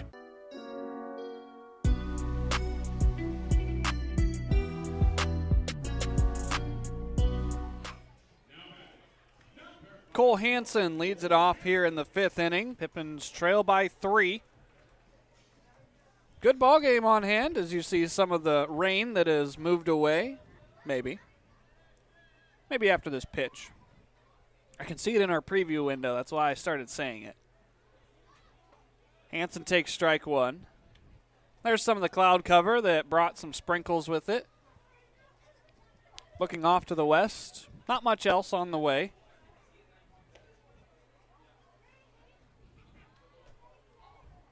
Oh, look at that. We have a rainbow off in the east. Hansen ahead 2-1. Maybe that's a sign of good luck for Cole. 0 for 1 tonight after a fly out in the first inning. He's ahead in the count 3-1.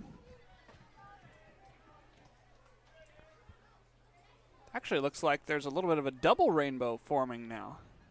Maybe we'll get a shot of that. Golfs one out towards left field. Coming in is Avery. He calls off the shortstop Wilson to make the grab for out number 1. Let's see if Marcos can get that double rainbow in a shot here in just a second. Yeah. You can't really see it that well on the camera, but nice little double rainbow as the showers move out. Good camera work over there. So count moves even.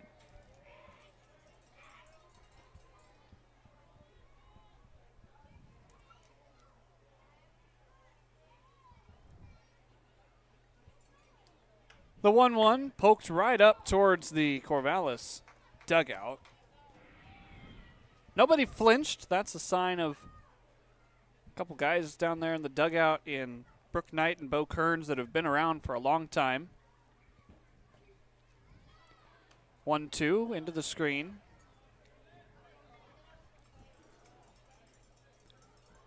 Coach Knight, fittingly, with a team that's mascot is the Knights, is in his 17th season with Corvallis.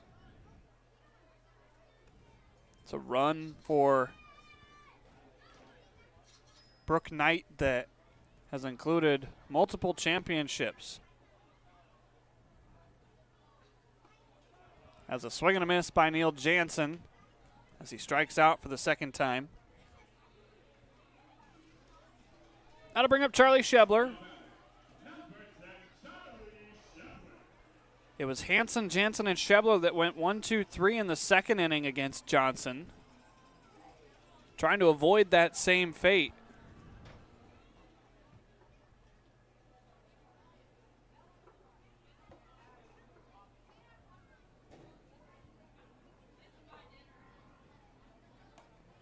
First pitch strike on the outer third.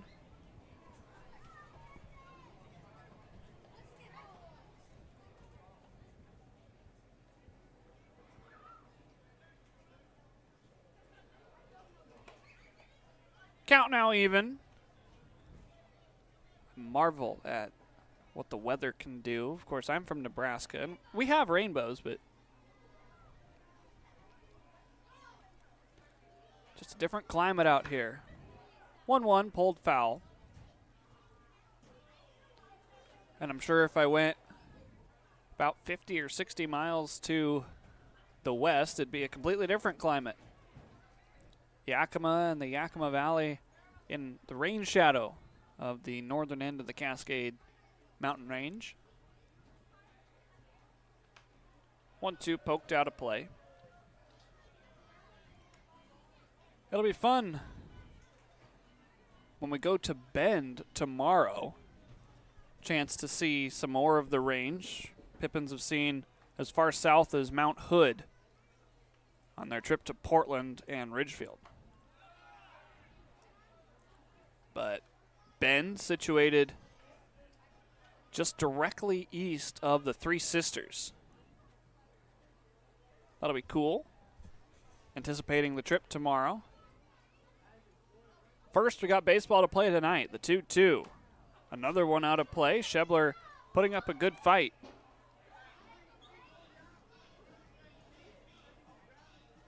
Pippins head to Bend tomorrow for a 3-game set to close out the month of June. Can you believe it? Last 3 games in June start tomorrow. Another 2-2. That's downstairs, and Shebler has worked the count full 93. Out of the hand of Johnson. He's got some gas left in the tank.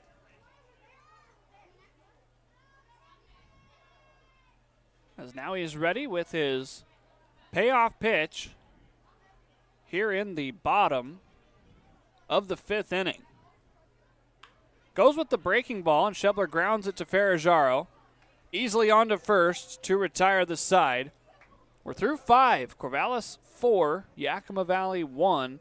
This is Pippins Baseball.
Trevor Kaiser still working as Pearson Pollard will make his way down to the bullpen just in case Trevor gets into trouble.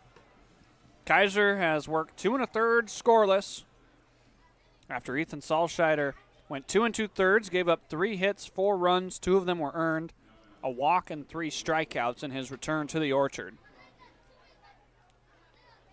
Kaiser definitely a change of pace to these Corvallis hitters. Salscheider's fastball topped out at 81. Kaiser's thrown a couple of them at 89 and 90 so far in this outing. First pitch chopped over the head of Brooke Knight down there at third.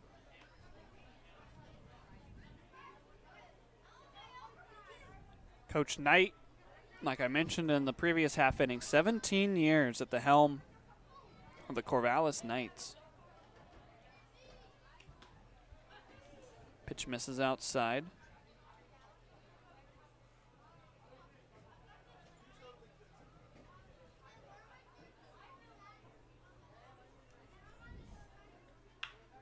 This one Shebler backs up on, and he plays it off of the hop. It goes into left field. That will go down as a hit for Josh Proctor. Only the 4th hit of the night.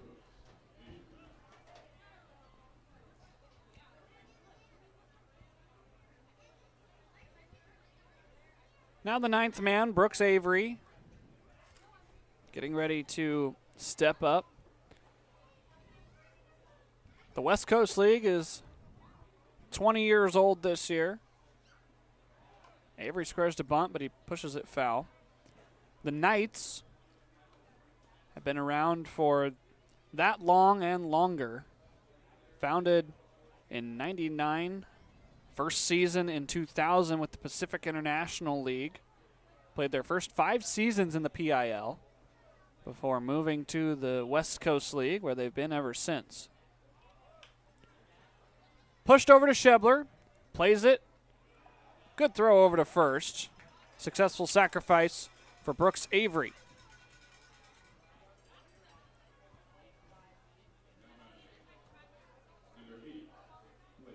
So now Blake Wilson bats with a man in scoring position as Corvallis trying to push the lead to 4.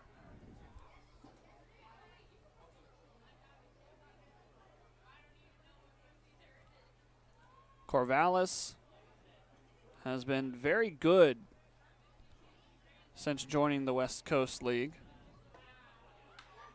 As this one's ripped out towards Jansen. He's unable to get there on the line. It'll be runners at the corners with only one out. And again, Kaiser gives up a lot of hits. This is where it can come back to get you.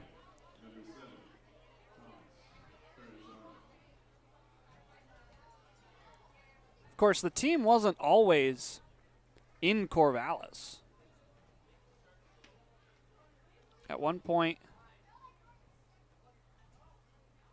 they were the Aloha Knights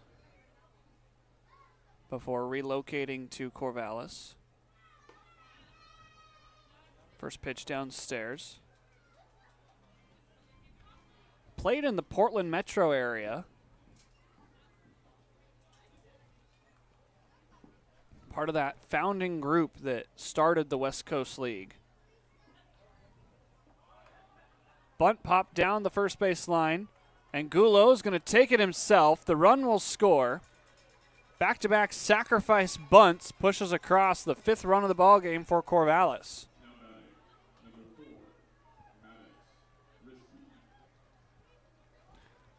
A runner is in scoring position as well. As it's 5-1 here on a Thursday night.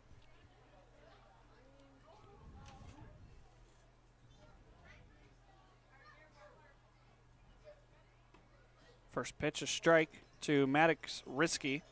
The Knights have been in the playoffs in the West Coast League 17 straight years. How many years has Brooke Knight been managing? 17. As Kaiser steps off. They've won the West Coast League title in 2011, 13, 16, 17, 18, 19, 21, 22, and 23.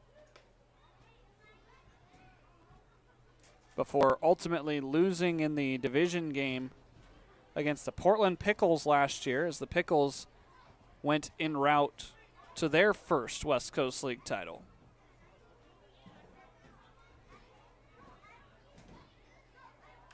One out towards the right field pole. It is foul. Makes it 1-2. Corvallis plays at Goss Stadium down there on the campus of Oregon State. That'll be a fun trip when we go down there at the end of July.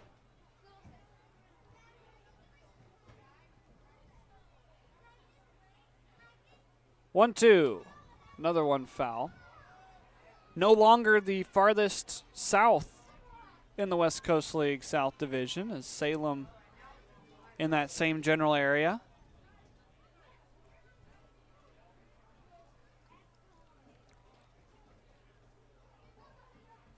Knights looking for their 18th straight playoff appearance. They're in 3rd place in the South right now. Kaiser misses upstairs. Of course, speaking of playoffs, the Portland Pickles clinched the first half title for the West Coast League South Division a couple days ago before the start of the series against Walla Walla. They've lost that series. They're behind 0-2, trying to salvage today. As Kaiser drops a 3rd strike over the heart of the plate to Maddox Risky to retire the side. We go to the bottom of the 6th. It's 5-1 after Corvallis puts one up here in the top of the inning. The Coliseum in Rome had their gladiator games, but it can't compete with Legends Casino Hotel's Coliseum of Cash. During our Summer of Games Thursday drawings in June, we're giving away over $77,000 in cash, plus a new Kawasaki side-by-side. Just use your Legends rewards card to earn entries. Who needs Roman chariot races when you can leave them all in the dust in a Kawasaki side-by-side? All hail Legends Casino Hotel in June, and let this Summer of Games begin. At Cascade Natural Gas, we help smart businesses cover their bases. Old, new, and in between, No matter the age of your building, they all benefit from energy-efficient choices. Cascade Natural Gas offers a long list of incentives for energy-efficient upgrades. Upgrades that save your business money every day. Become one of the many Cascade business owners benefiting from the quality, comfort, and savings of energy-efficient upgrades. Join Team Energy Efficiency and take advantage of rebates from Cascade Natural Gas. Hey, your homework done? Yep.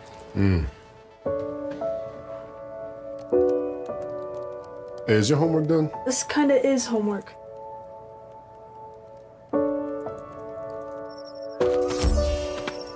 So, what do you think?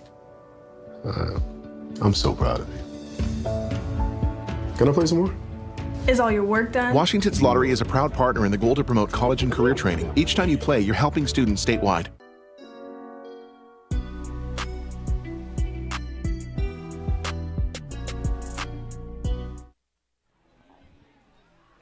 Here in the bottom of the 6th inning, it's a new arm coming in for Corvallis. Another southpaw for the Knights, number 26, Mac Zawistowski. Zawistowski from Chaminade University, where he will be a junior next year. 6'1", 195 out there on the bump. As you see, some sunlight starting to poke through here at the ballpark. We had overcast skies, we had sunny skies, partly cloudy skies, some rain. And now the last little bit of this Thursday night setting in over the ballpark.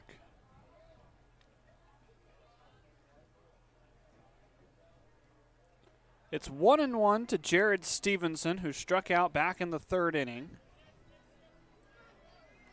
Pippins trail by 4. Certainly a manageable score.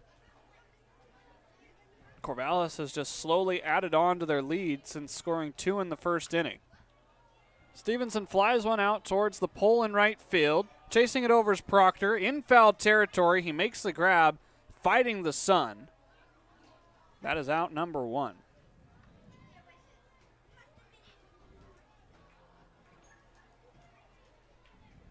So now Langan Naylor making his way up to the plate. Naylor is 0 for 1 today. He's scored Yakima Valley's only run.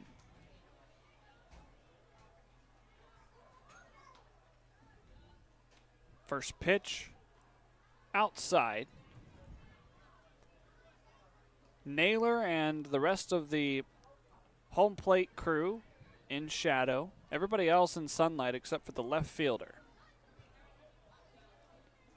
Rios misses that one. You wonder just how difficult it is to pick up a baseball coming in from that bright orangish yellow glow of the sun into the dark shadows.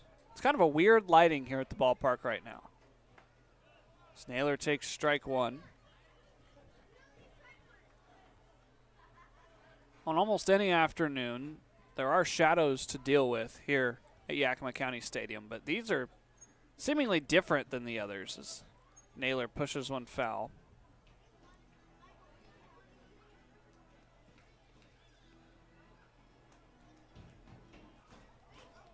Pearson Pollard working down in the Yakima Valley pen. Presumably Kaiser's night is done after 3 1/3. Slowly on the ground on the right side, the first baseman Mondo has it. Naylor runs well. He is safe. Infield single for Langan Naylor. Second hit of the contest for Yakima Valley.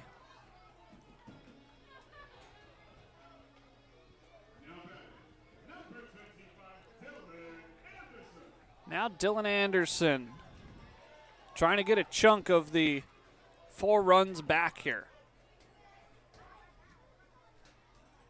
The last time Dylan was up to the plate was in the 3rd inning. He stroked a ball 101 off the bat to right center field, but came up empty as the center fielder Kettleson ranged over and made a sliding play.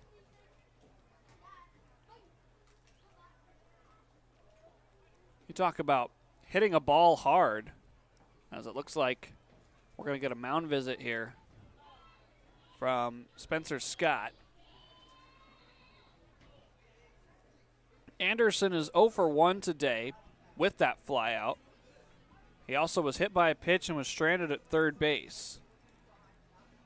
So now 2 meetings going on simultaneously. Garrett DeGallier trying to instill some confidence in his left-handed bat from Grand Canyon. The meeting continues out on the bump as well. Dylan Anderson's been one of the better hitters for Yakima Valley. Spent time in the leadoff spot, the 3 spot, today in the 2 hole. He's also cleaned it up a couple times. 21 hits on the season has him leading the team. Only 6 RBI, though, because he's been towards the top of the order.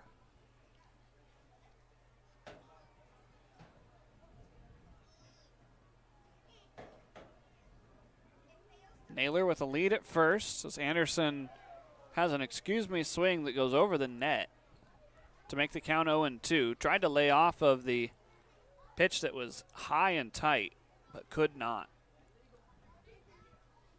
Behind in the count now as shadows settle in as the sun goes behind a cloud.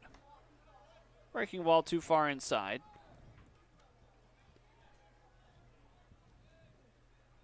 Naylor's got decent speed, but there's been a lot of lefties up on the bump during this series. 1-2, Naylor stays alive. It was a slow breaker that didn't have a lot of movement. Put that one right off the shin guard, it looked like.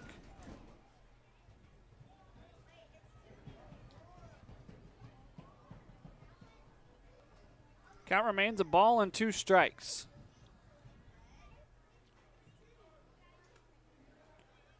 Right-hand batter's box. Moves the count to 2-2.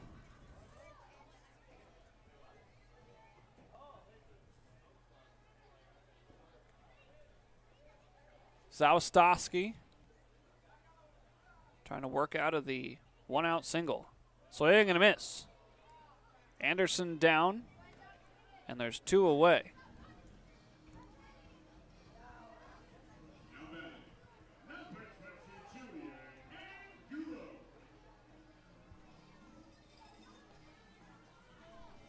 Mac Zawistowski,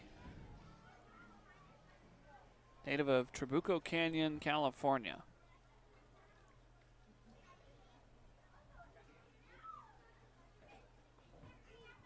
Angulo takes one down and in.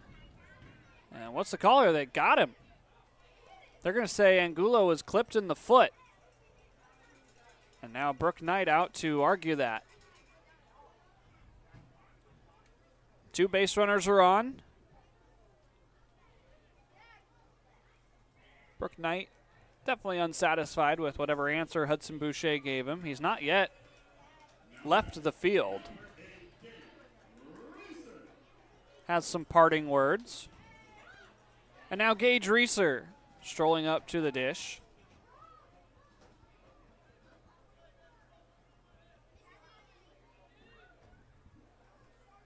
Reeser's 1 for 2 today with an RBI. First pitch in her third.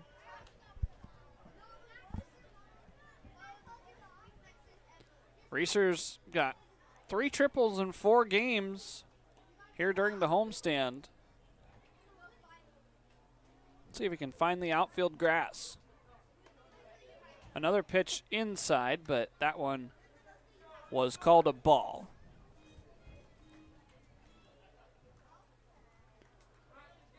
Sixth inning here on a Thursday night. 8:15 o'clock. Reeser takes another one inside. The catcher Rios has no idea where the ball is. Angulo got a late jump and he is out. Naylor was definitely in safe, and then Angulo tried to steal a bag, and that retires the side. We go to the 7th. 5-1 is the score here at the Orchard. I love coming in here. Everybody is always super welcoming. They always greet me by name. You can tell that everyone here actually likes working here. My favorite thing about Walla Walla Orthodontics is how nice the staff are. They're funny, fun, and they're helpful. I had what was called 3D braces. They were the same color as my teeth. People would say, "Oh, you have braces?" They didn't even know that I had braces. I highly recommend this orthodontist office. What do you want? It's just not that easy. What do you want? Seafood? Mediterranean? What do you want? Hey guys, what about West Side Pizza? I love West Side Pizza. love West Side. I love West Side. Yeah, the Hawaiian's great. Let's do pizza. West Side Pizza? Yeah. Problem solved. Gross. West Side Pizza, saving relationships since 1996. Seattle-born stand-up comedian and impressionist Adam Ray, live at Legends Casino, Friday, July 11th. Known best for his Netflix special, Adam Ray is Dr. Phil Unleashed, as well as his popular YouTube channel. If you don't know what Citizens app is, it's an app you can put on your phone that notifies you of all the danger that's lurking. That sounds like fun. Yeah, there's a lot of people cooking for Cocoa Puffs right outside your door. Tickets on sale now at Ticketmaster.com and Legends Gift Shop. Don't miss Adam Ray, live on July 11th at Legends Casino in Toppenish.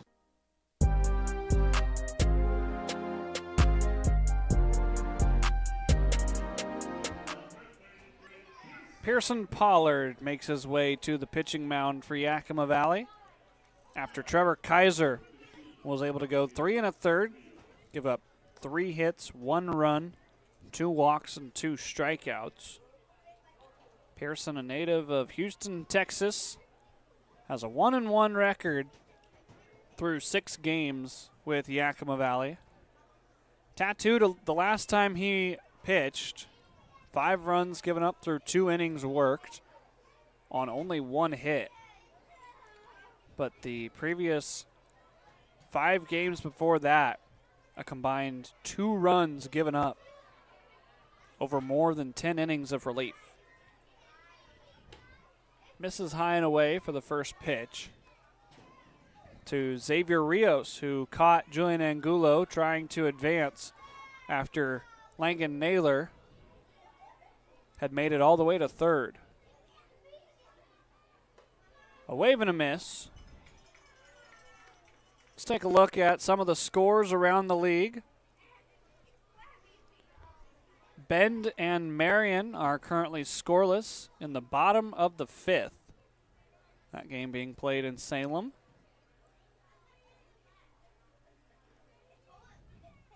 Swing and a miss again by Rios.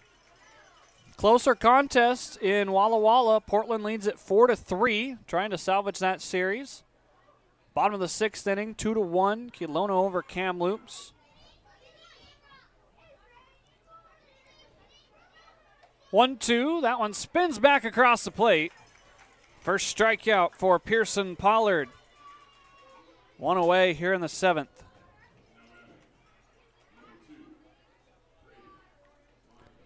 Down in Ridgefield, it's all knotted at 3 between the Drifters and the Raptors. That is in the top of the 5th inning. Wenatchee currently leads Bellingham 3-2 on the road in the top of the 6th. Port Angeles up 8-1 on the Cowlitz Black Bears. Sharp liner into shallow part of center field. Gage Reeser ranges over to make the grab.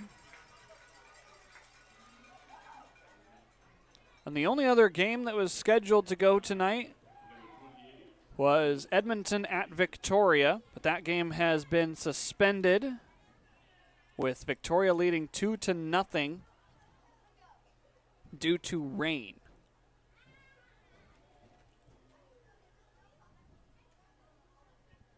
Quickly 2 away, Aiden Hazen takes strike 1 from Pearson. Pollard trying to work a 1-2-3 top of the inning to get us to the stretch. Yakima Valley needs 4 runs over the next 9 outs on offense. He's ahead in the count here, 0-2. Trying to get the offense right back out there. Pippins picked up their 2nd hit of the game in the bottom of the 6th inning, but then had their threat erased as Angulo was caught trying to take second. 0-2 breaking ball outside.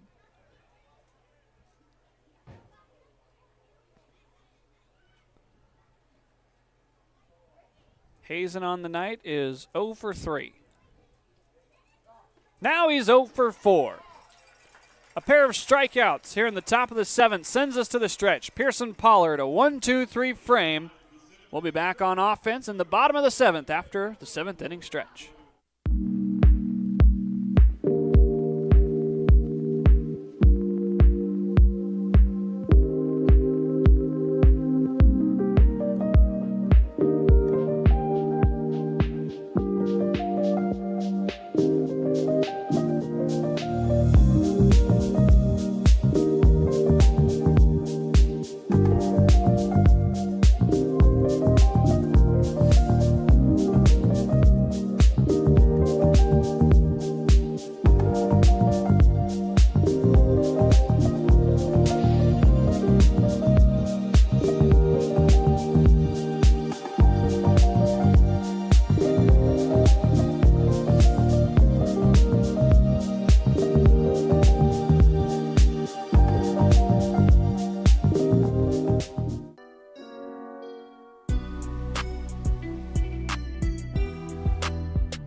Zawatowski is still out there, as it will be the middle of the Yakima Valley order due up. Gage Reeser had the bat taken out of his hands as Julian Angulo was caught trying to advance to second.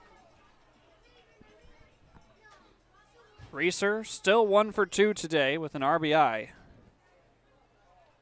He drove home Langan Naylor. That's the only run that Yakima Valley can claim here on a Thursday night. A couple of sprinkles start to pick back up. Looking out my window, doesn't look like this will end up in the rain like we had earlier in the game.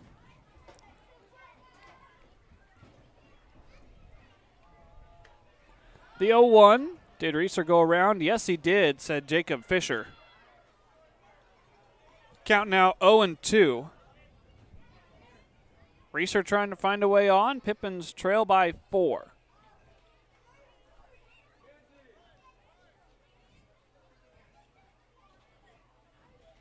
Oh, 2 high and away. Yakima Valley took last night's contest to even the series at 1-1. Corvallis took game 1 by a commanding 11 runs. Reeser just able to stay alive.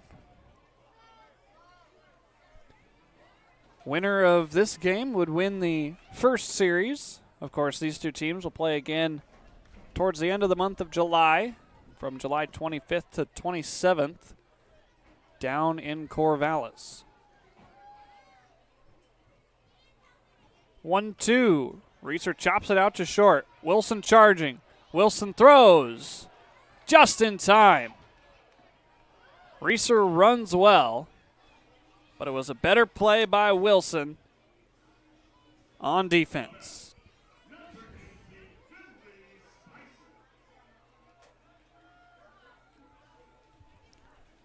Finley Spicer up to the batter's box. You see some loosening going on between Jabari Simon, Koshi Arai, and Jackson Burtis. Pearson Pollard was spectacular in the top of the 7th inning, going 1-2-3, getting 2 strikeouts. So you certainly expect him to be out for the 8th inning. Spicer's ahead in the count 2-0 on the day, 0 for 2. A pop out in foul territory, and a ground ball right back to the pitcher to turn a double play.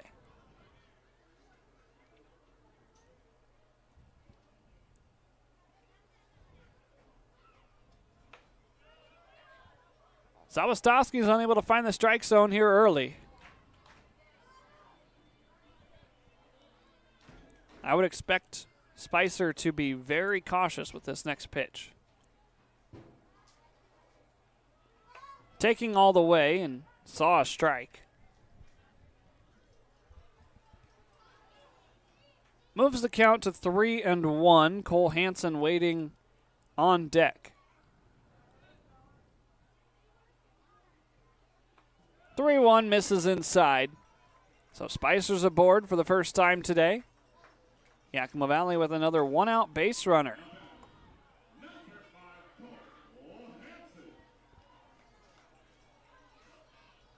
Cole likes to come up in clutch situations. Maybe one of the biggest he's had so far this season was last night when he hit an RBI single in the 8th inning to score Gage Reeser after a triple to lead off. That gave the Pips a 6-3 lead. He scorches one into center field. It's going to hang up in time for Kettleson to dive.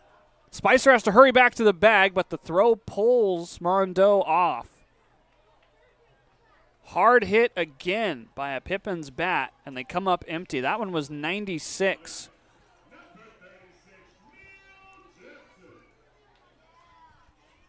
Another nice defensive play by the Corvallis outfield.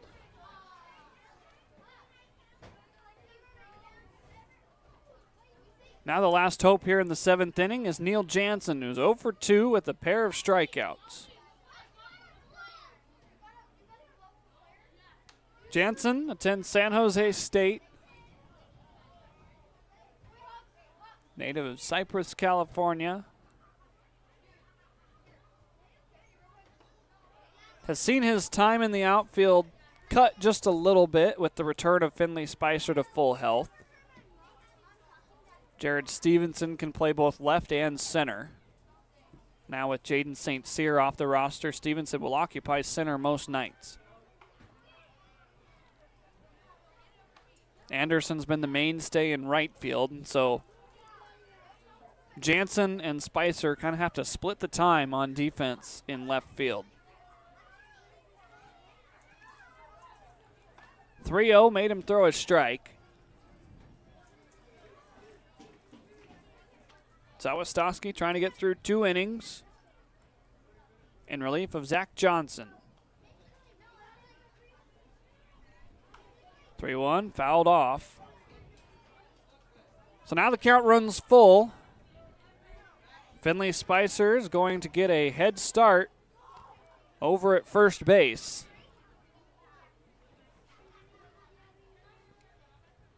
As the lefty comes set and now fires a payoff pitch home. Jansen stays alive.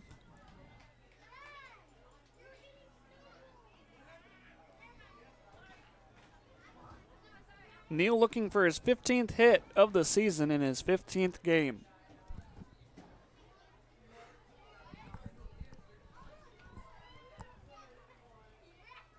Another payoff.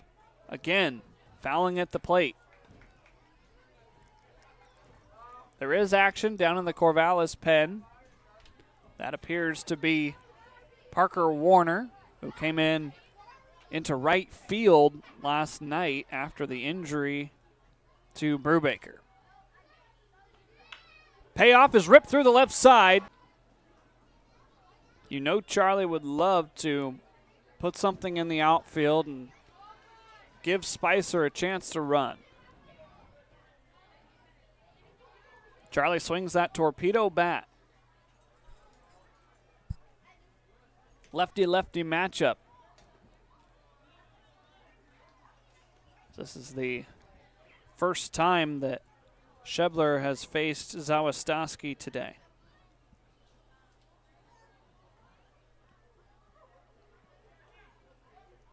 Shebler digging in.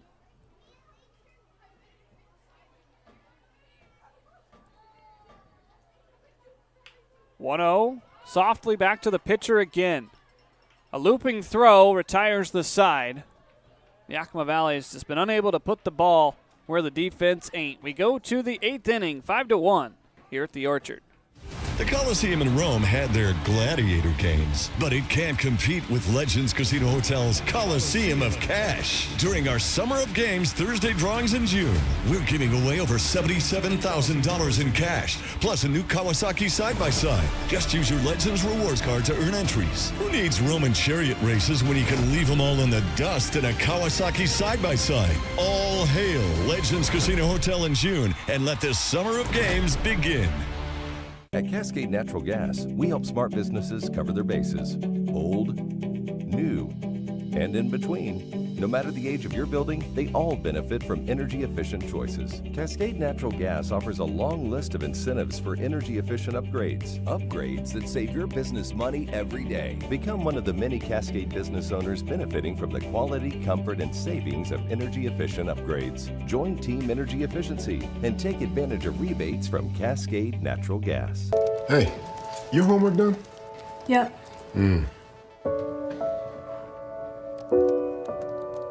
Hey, is your homework done? This kinda is homework.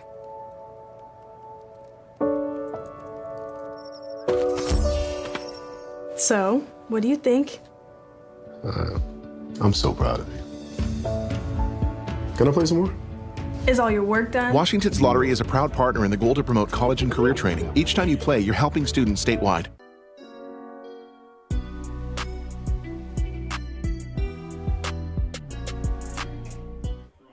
As predicted, it is still Pearson Pollard out there on the bump for Yakima Valley as he gets ready to face the bottom third in the Corvallis order here in the 8th inning. Salscheider went 2 2/3, gave up the first 4 runs there in the first 3 innings. Kaiser gave up 1 run in his last inning of work in the 6th. 5-1. As first pitch bunting is Brock Kettleson. A little bit shocking considering the fact that he's hit a solo home run tonight. Back in the 2nd inning, tacked on the 3rd run for Corvallis. Of course, now the wind, after the rain has gone through, has shifted to be blowing in from right. And you think that if he had hit the ball like he did in the 2nd inning now, it's probably knocked down and caught right at the wall by Dylan Anderson. 0-2 breaking ball, a swing and a miss. Pollard's got 3 strikeouts on the night. He's looked sharp out there on the mound, trying to rebound after giving up 5 runs against Walla Walla in that 19-7 loss on Sunday.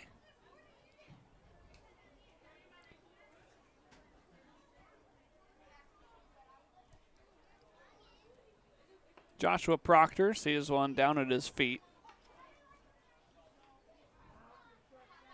Tandem of Jabari Simon, Jackson Burtis, and Koshi Arai head back down to the Pips bullpen.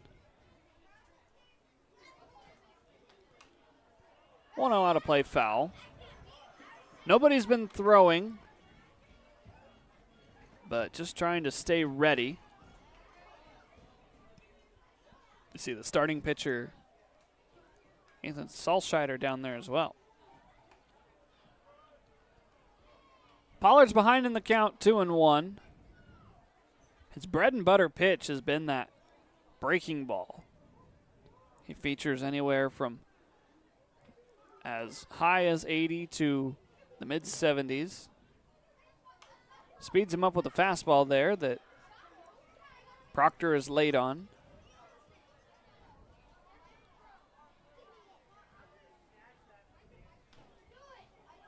Pollard playing his spring ball at Texas A&M Corpus Christi. As Proctor gets into one out towards left field, Jansen is back. He's in front of the track, but he will make the grab. That is a part of the field where baseballs go to die here at the Orchard.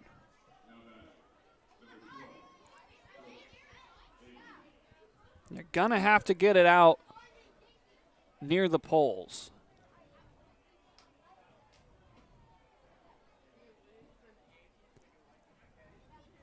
Not to compare ballparks, but down in Portland, that would have been a no-doubter. Their field a lot smaller to the deepest part of the park. First pitch breaker below the zone to Brooks Avery. It is always interesting to talk about the difference in size of fields. Baseball, one of the few sports where the dimensions of the playing field are not always the same. Yakima County Stadium's 365 to the gaps and 406 to dead center. You've got places that are as deep as 360 in center field. Don't even get started with Major League ballparks. Take the comparison of Yankee Stadium to Arizona's Chase Field, or even Colorado's Coors Field.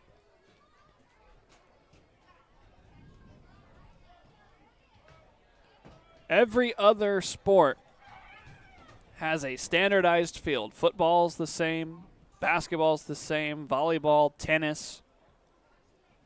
Playing field is the same. The diamond remains the same, the infield. The outfield changes. 3-1, unable to be brought back by Hansen. Pollard loses the bottom of the order. Now Blake Wilson back to the top for the 5th time. So one of the unique things about baseball is how different every field is.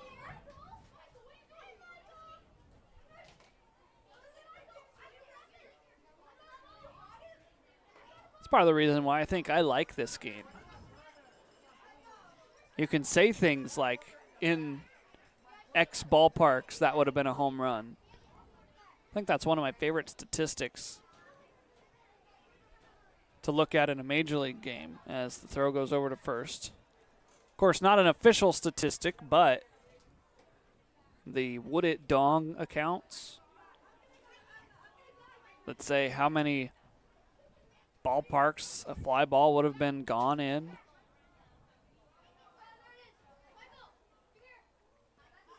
Another check over to first.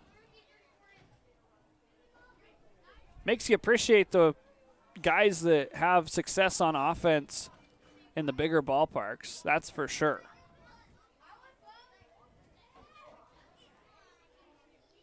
Yakima Valley's got one of the biggest ones in the WCL. Pollard's paying a lot of attention to Brooks Avery.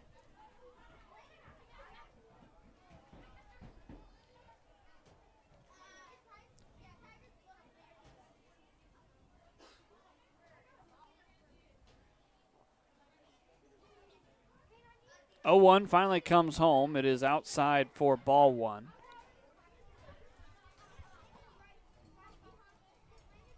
Still nobody throwing yet for Yakima Valley in the pen.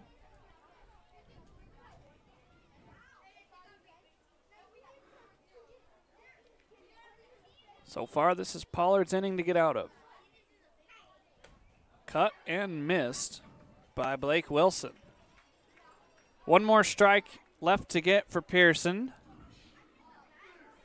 Trying to go through 2 innings scoreless.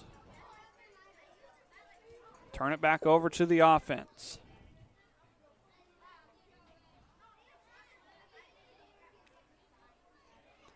A check over to first before the 1-2. Pearson paying a lot of attention to Brooks Avery.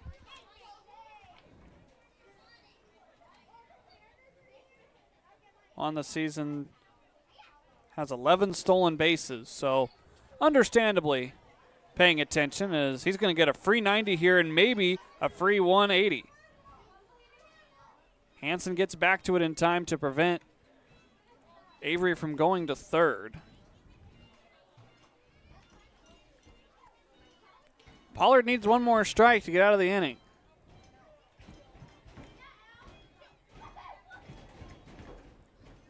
Crowd here at the Orchard trying to get into it. Pippins trail by 4 with 6 outs left on offense. Shallow pop over to Angulo. He calls everybody off, and he will make the grab to send us to the bottom of the 8th. 5-1. Pippins, 6 outs to work with. I love coming in here. Everybody is always super welcoming. They always greet me by name. You can tell that everyone here actually likes working here. My favorite thing about Walla Walla Orthodontics is how nice the staff are. They're funny, fun, and they're helpful. I had what was called 3D braces. They were the same color as my teeth. People would say, oh, you have braces? They didn't even know that I had braces. I highly recommend this orthodontist office. What do you want? It's just not that easy. What do you want? Seafood? Mediterranean? What do you want?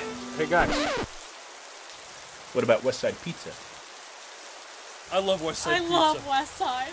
I love West Side. Yeah, the Hawaiian's great. What's your pizza? West Side Pizza? Yeah. Problem solved. Gross. West Side Pizza, saving relationships since 1996.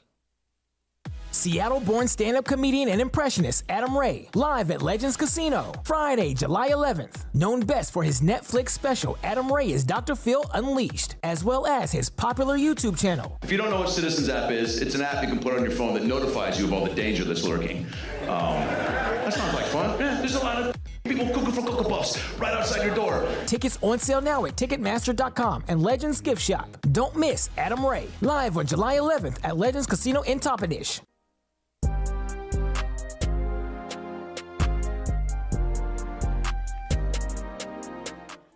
For the third time tonight, Jared Stevenson is going to lead off an inning. Trying to set the table for the top of the order. He'll do so against the new pitcher for Corvallis, Parker Warner. 6'1", 195 from Livermore, California. Attends Stanford University. On the season, on the mound, has only appeared in one game. But he went 1 2/3 against the Ridgefield Raptors scoreless.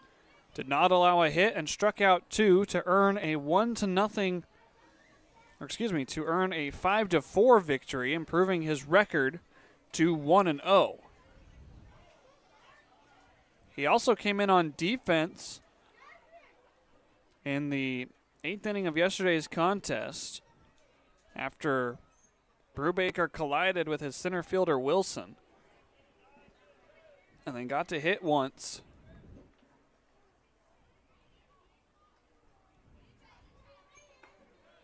Fires a first pitch strike to Jared Stevenson, 0 for 2 on the night.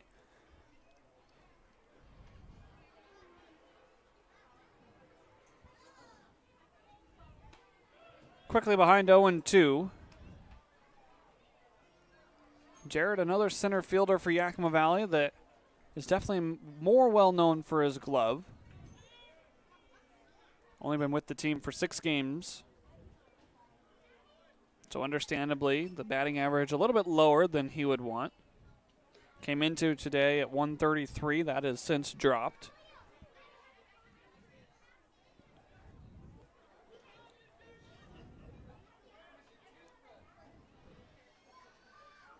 Warner fires in a pitch upstairs. Stevenson back even in the count at 2 apiece.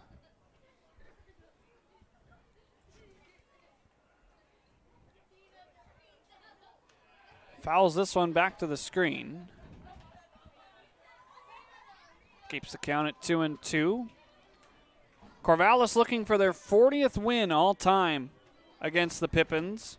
40-20 would be the splits if they could win tonight. Coming into today, they are 18-11 all time in this ballpark. Stevenson's got a full count. Of course, the series is tied at 1 apiece. You see a Rye with a ball in his hand. 3-2 scorched out to deep center field. Sending back Kettleson. He will grab it. Wynn knocking it down. Another hard hit ball to the outfield that results in an out.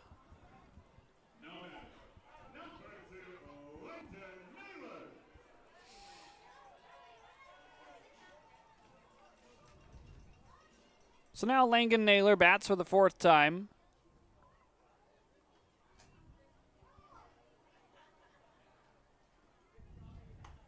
Naylor takes strike one.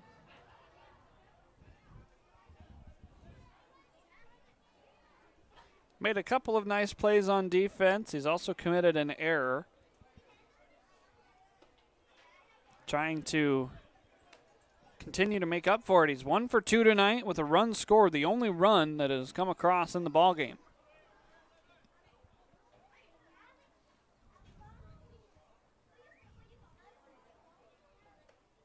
Cuts and misses at that one on the inner third. Warner trying to make quick work of the Pippins offense. Dylan Anderson will hit next. Naylor able to shoot that one foul.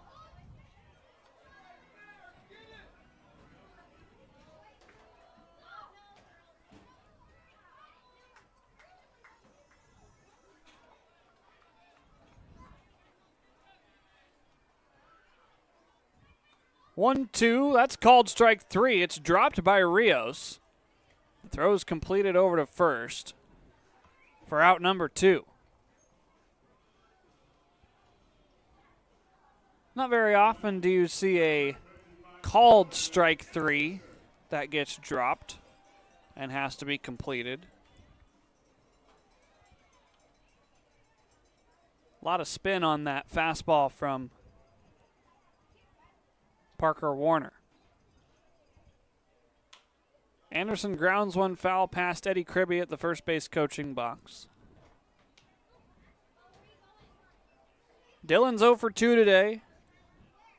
Had a 101-mile-an-hour line drive robbed of a hit. He also struck out. He's going to wave and miss at a ball in the dirt there. Pippins down to their final strike here in the 8th. Game's been within reach the entire time, but the Pippins have been held scoreless by Johnson, Zawistowski, and now Warner.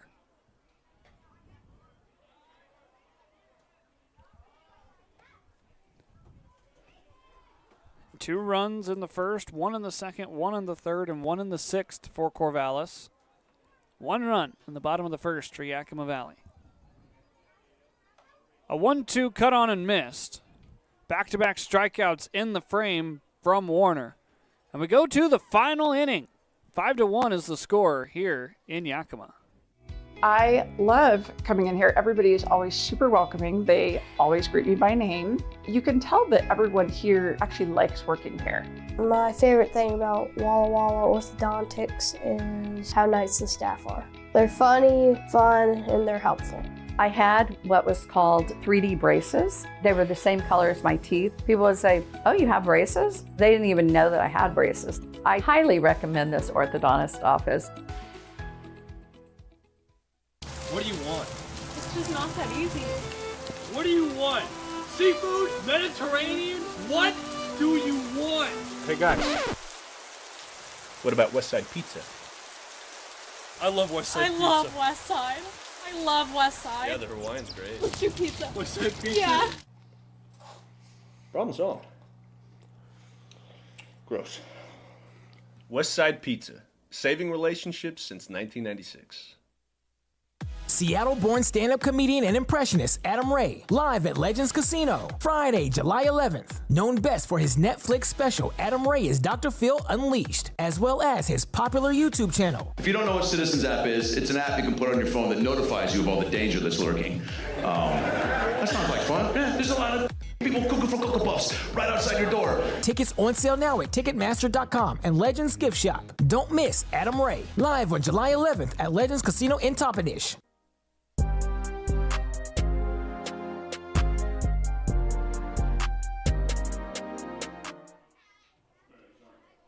Pearson Pollard out for his third inning of work. He has 2, 3, and 4 in the Corvallis order due up. Pippins need to hang a 0 and then put up at least 4 runs in the bottom of the 9th inning to get this one to extras. Pollard's first hit pitch nearly clips Thomas Ferrajaro. Ferrajaro, a switch hitter, went from the right side against Salscheider, left side against Kaiser. Stings one into center field for Stevenson, but it hangs up to allow him to make the grab for out number 1.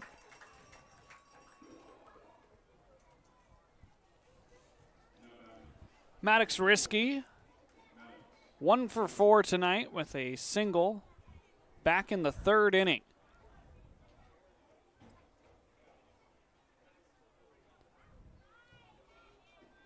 Darkness starting to settle in as we're under the lights here at the Orchard.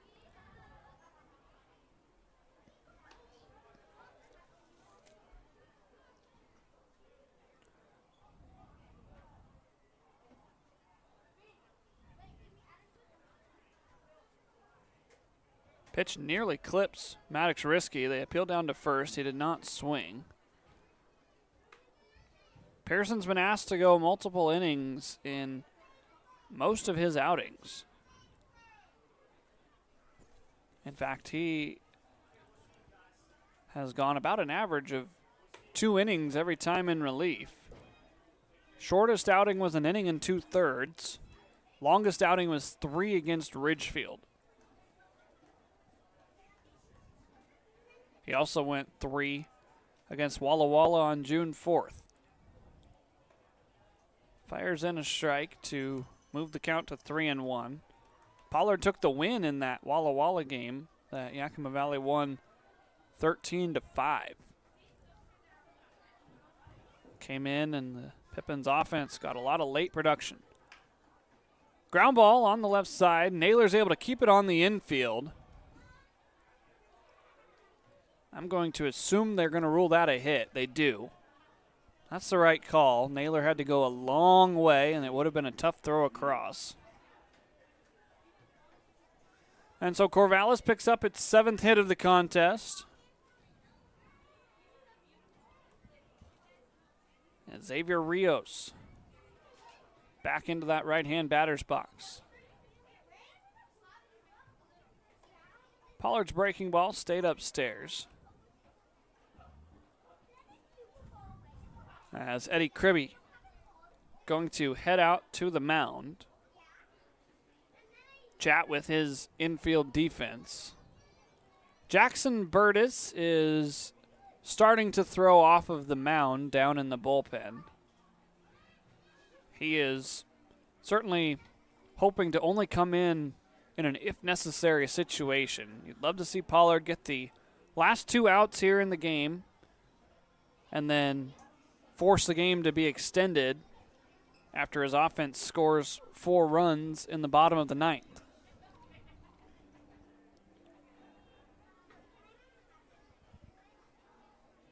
Pippins only used 2 pitchers yesterday, Pangborn and Ellis. Used 4 pitchers on Tuesday.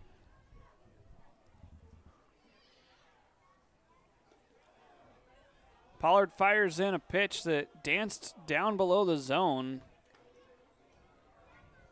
Rios was able to hold up his swing.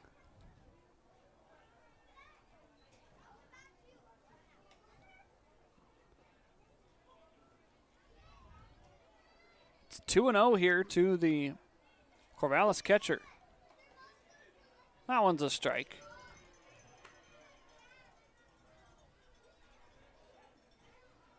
Makes the count 2-1 now. Rios back on Tuesday was 2 for 5. Today, 1 for 4. This one's through the left side as well. It's back-to-back hits past the outstretched glove of Langan Naylor.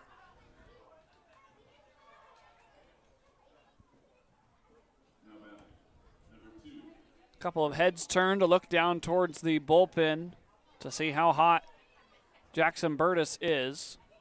Pippins did bring in a new arm today. Oliver Wilday is available should he be needed, but right now Pollard just looking to get through this one as the runners take off. The throw's going to go to second, and Reeser's unable to grab the ball. Taking the plate is the lead runner, Maddox Risky, after stealing third.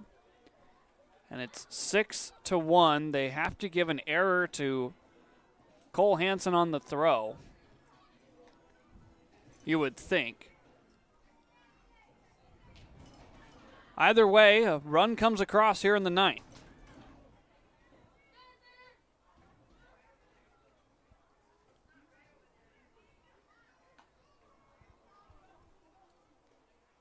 Pitch down and in. It's now 1-1. Both runners are credited with a stolen base to move up the first 90 feet. Rios stays at second, but Risky scores on the error by Cole Hansen. That's the second error charged to him tonight.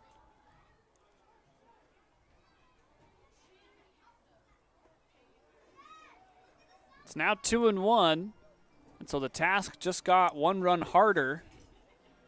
In the bottom of the ninth, Pippins will need 5 to extend the game.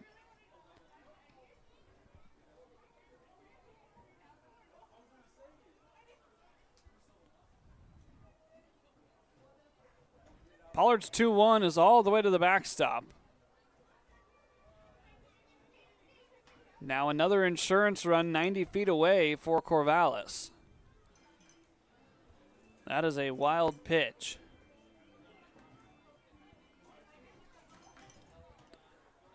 Pollard looked really good in his first 2 innings. Faced 7 batters. He's only got 1 out here in the top of the ninth and 1 runs across. This one bounces in front of Hansen for ball 4. Had it bounced any other direction, another run would have scored. As now Garrett DeGallier is going to make the call to the bullpen and bring Jackson Burtis into the ballgame. Pearson Pollard able to go 2 1/3. He's given up 1 run so far, as the Pippins need 2 more outs on defense before they can get to work in the bottom of the ninth.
Jackson Burtis enters the contest after Pearson Pollard was able to go 2 1/3.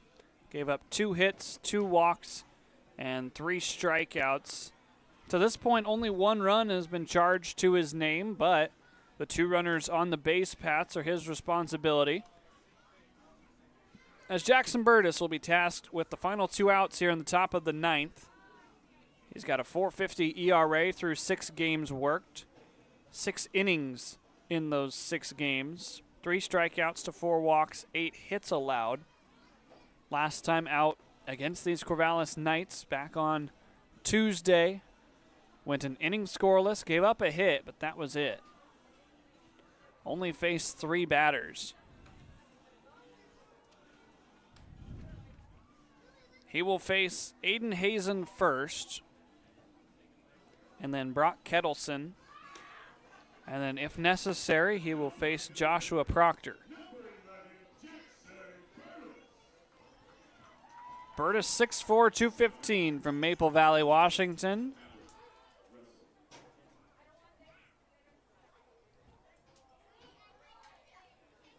just needs 2 outs. A ground ball back up the middle. And a double play could get out of this inning, as it looks like Corvallis is going to send a pinch hitter up to the plate. That is Maverick Russell hitting for Aiden Hazen.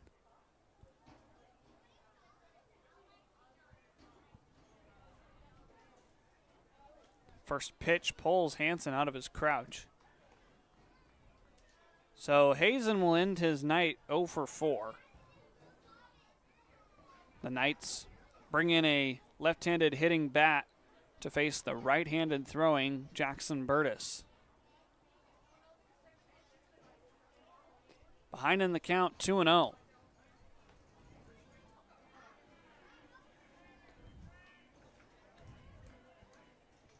Corvallis hasn't had a big inning yet tonight. But for Yakima Valley, they just have been unable to respond to the very annoying, you can call it, small innings. 1 in the second, 1 in the third, 1 in the sixth. This is grounded through the right side. A run will score. The man at first base, Mondu, moves up 90 feet.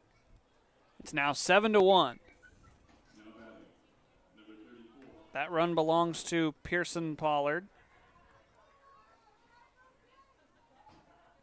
Can't close the book on him yet. Mondu, the last man he faced.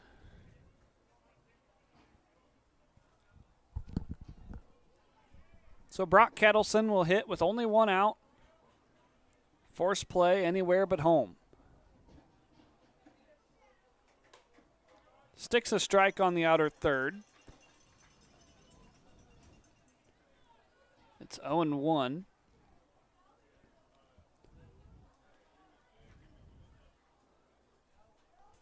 After this game, Yakima Valley will head to Bend tomorrow morning for a 3-game set with the Elks. As Kettleson pokes one out towards the left field pole, Jansen ranges over and is able to make the grab. Runners do not tag. And there's 2 outs here in the 9th.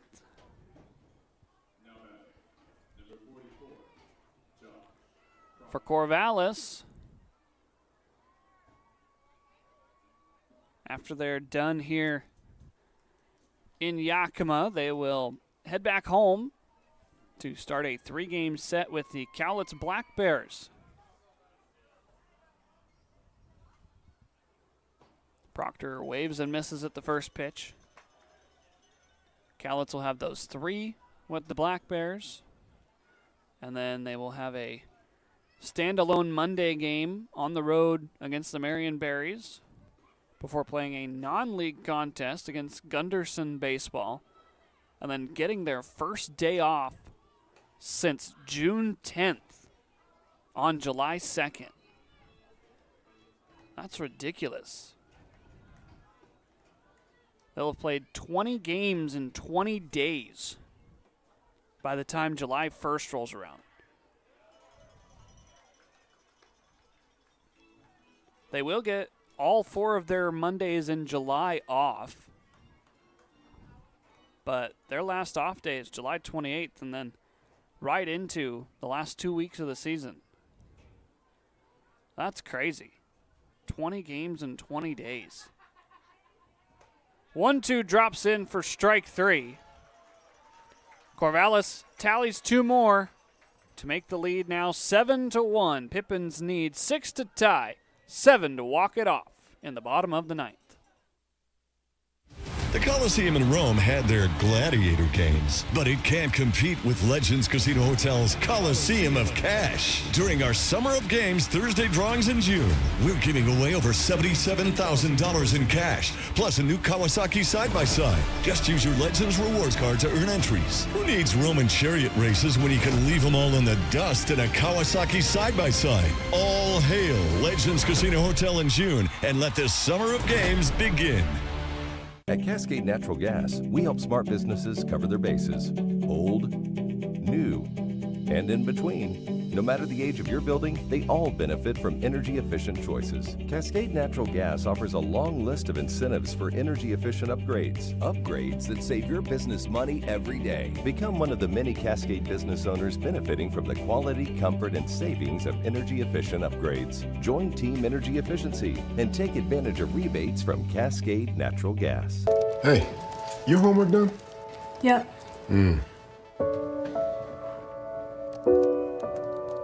Hey, is your homework done? This kinda is homework.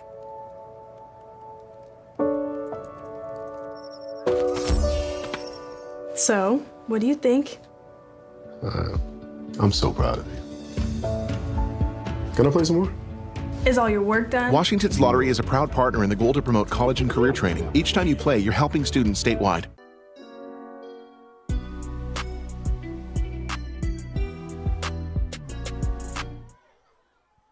3, 4, and 5 due up for Yakima Valley as Julian Angulo swings through the first pitch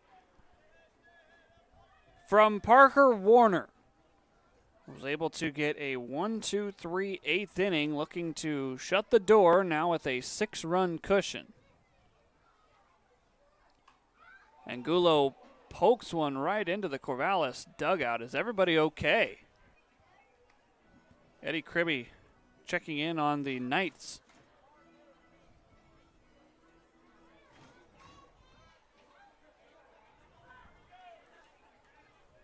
Angulo's behind in the count 0-2 after the, foul ball.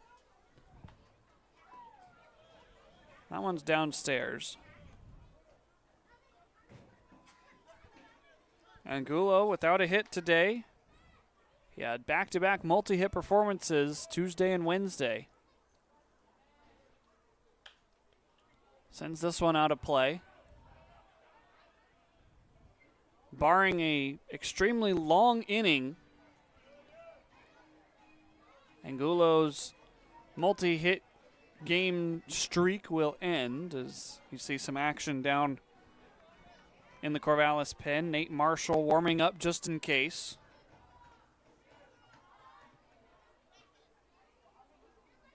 One-two, bounding ball back up the middle.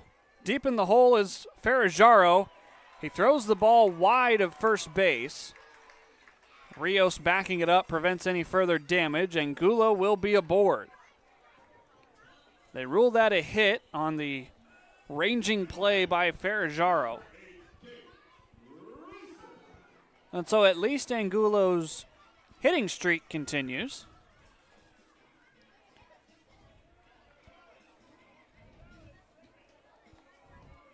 Julian didn't play in the final game against Walla Walla and did not have a hit in the second game. And so a 3-game hitting streak for him. Gage Reeser with a hit on the night. Puts this one over on the left side.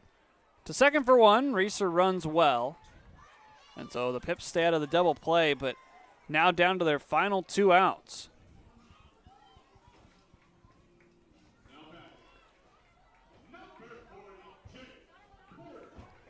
Jake Porter is going to pinch hit in Finley Spicer's designated hitter spot.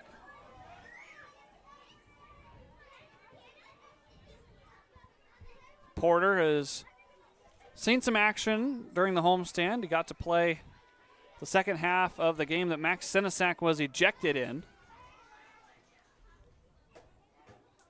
Batting .250 on the season in 3 games. Porter's only had 4 official at-bats. Picked up 1 hit and an RBI. He's also scored a run.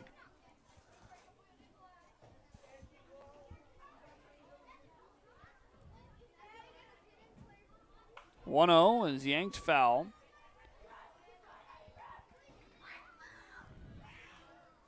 Finley will end his night 0 for 2.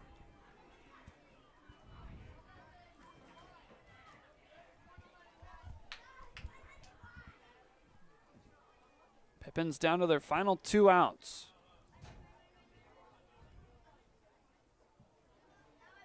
(1-1) into the screen.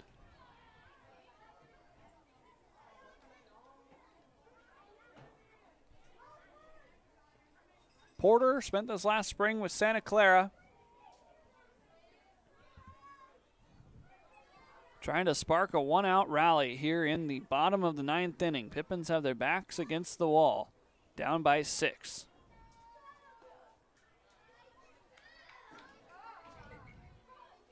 It's an even count here.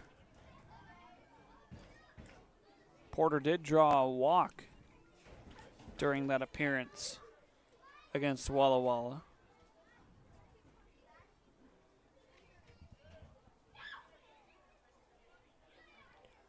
Two down and in.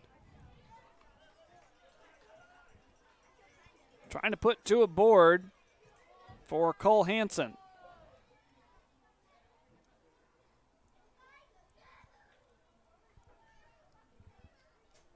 Warner has Reeser at first. Porter's in the box. He's going to walk him. 2 runners are aboard with less than 2 outs.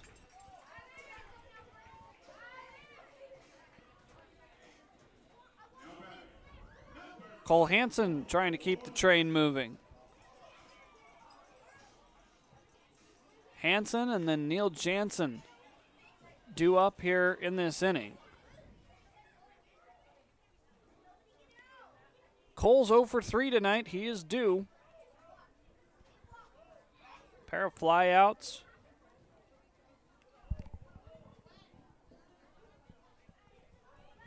He also lined out back in the 7th inning. Warner's going to attempt to throw over to second, but Reeser was back before he got the throw off.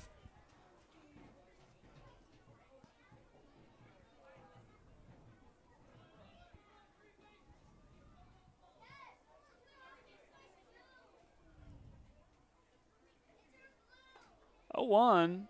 That's above Cole Hansen. That will force a conversation by the catcher Rios. Home plate umpire Hudson Boucher out there immediately.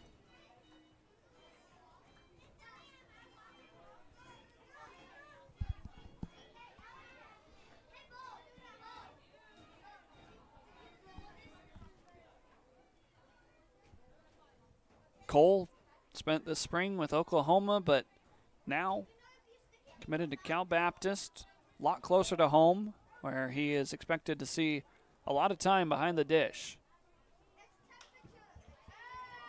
High fly ball out towards the shallow part of right field, hauled in by Ferrajaro. Pippins are down to their final out here in the 9th inning.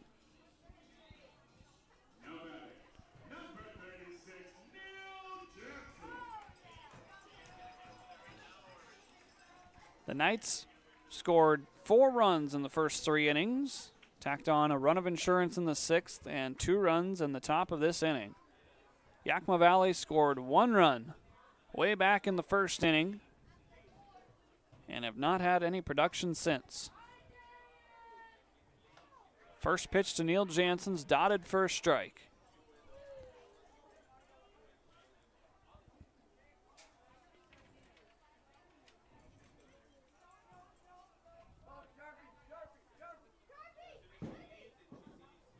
Oh, 1. That one's just above.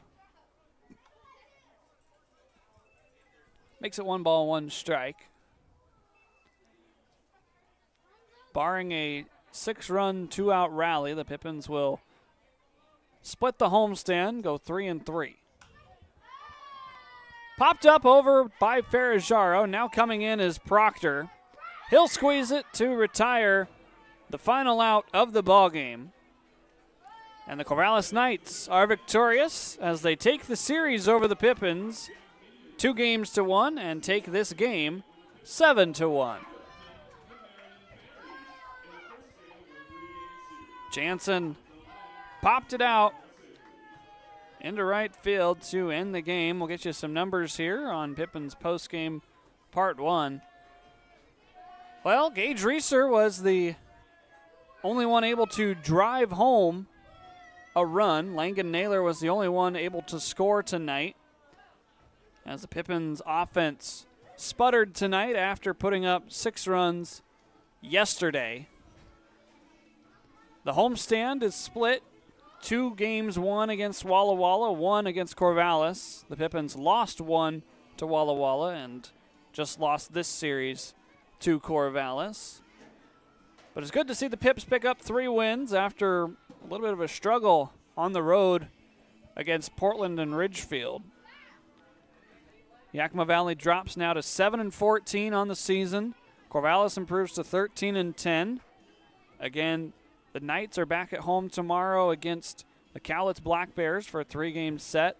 The Pippins hit the road tomorrow morning to travel down to Bend, Oregon, where they will play 3 games against the Bend Elks. First pitch tomorrow night, scheduled for 6:35 p.m. It will be 2 6:35 starts, and then Sunday will be a 5:05 start as we are 3 games left here in the month of June. First half for Yakima Valley ends on July 3rd, and so everything will kind of flip over as we play these next 6 games here in the middle part of the West Coast League season. That's going to wrap up our coverage of today's contest.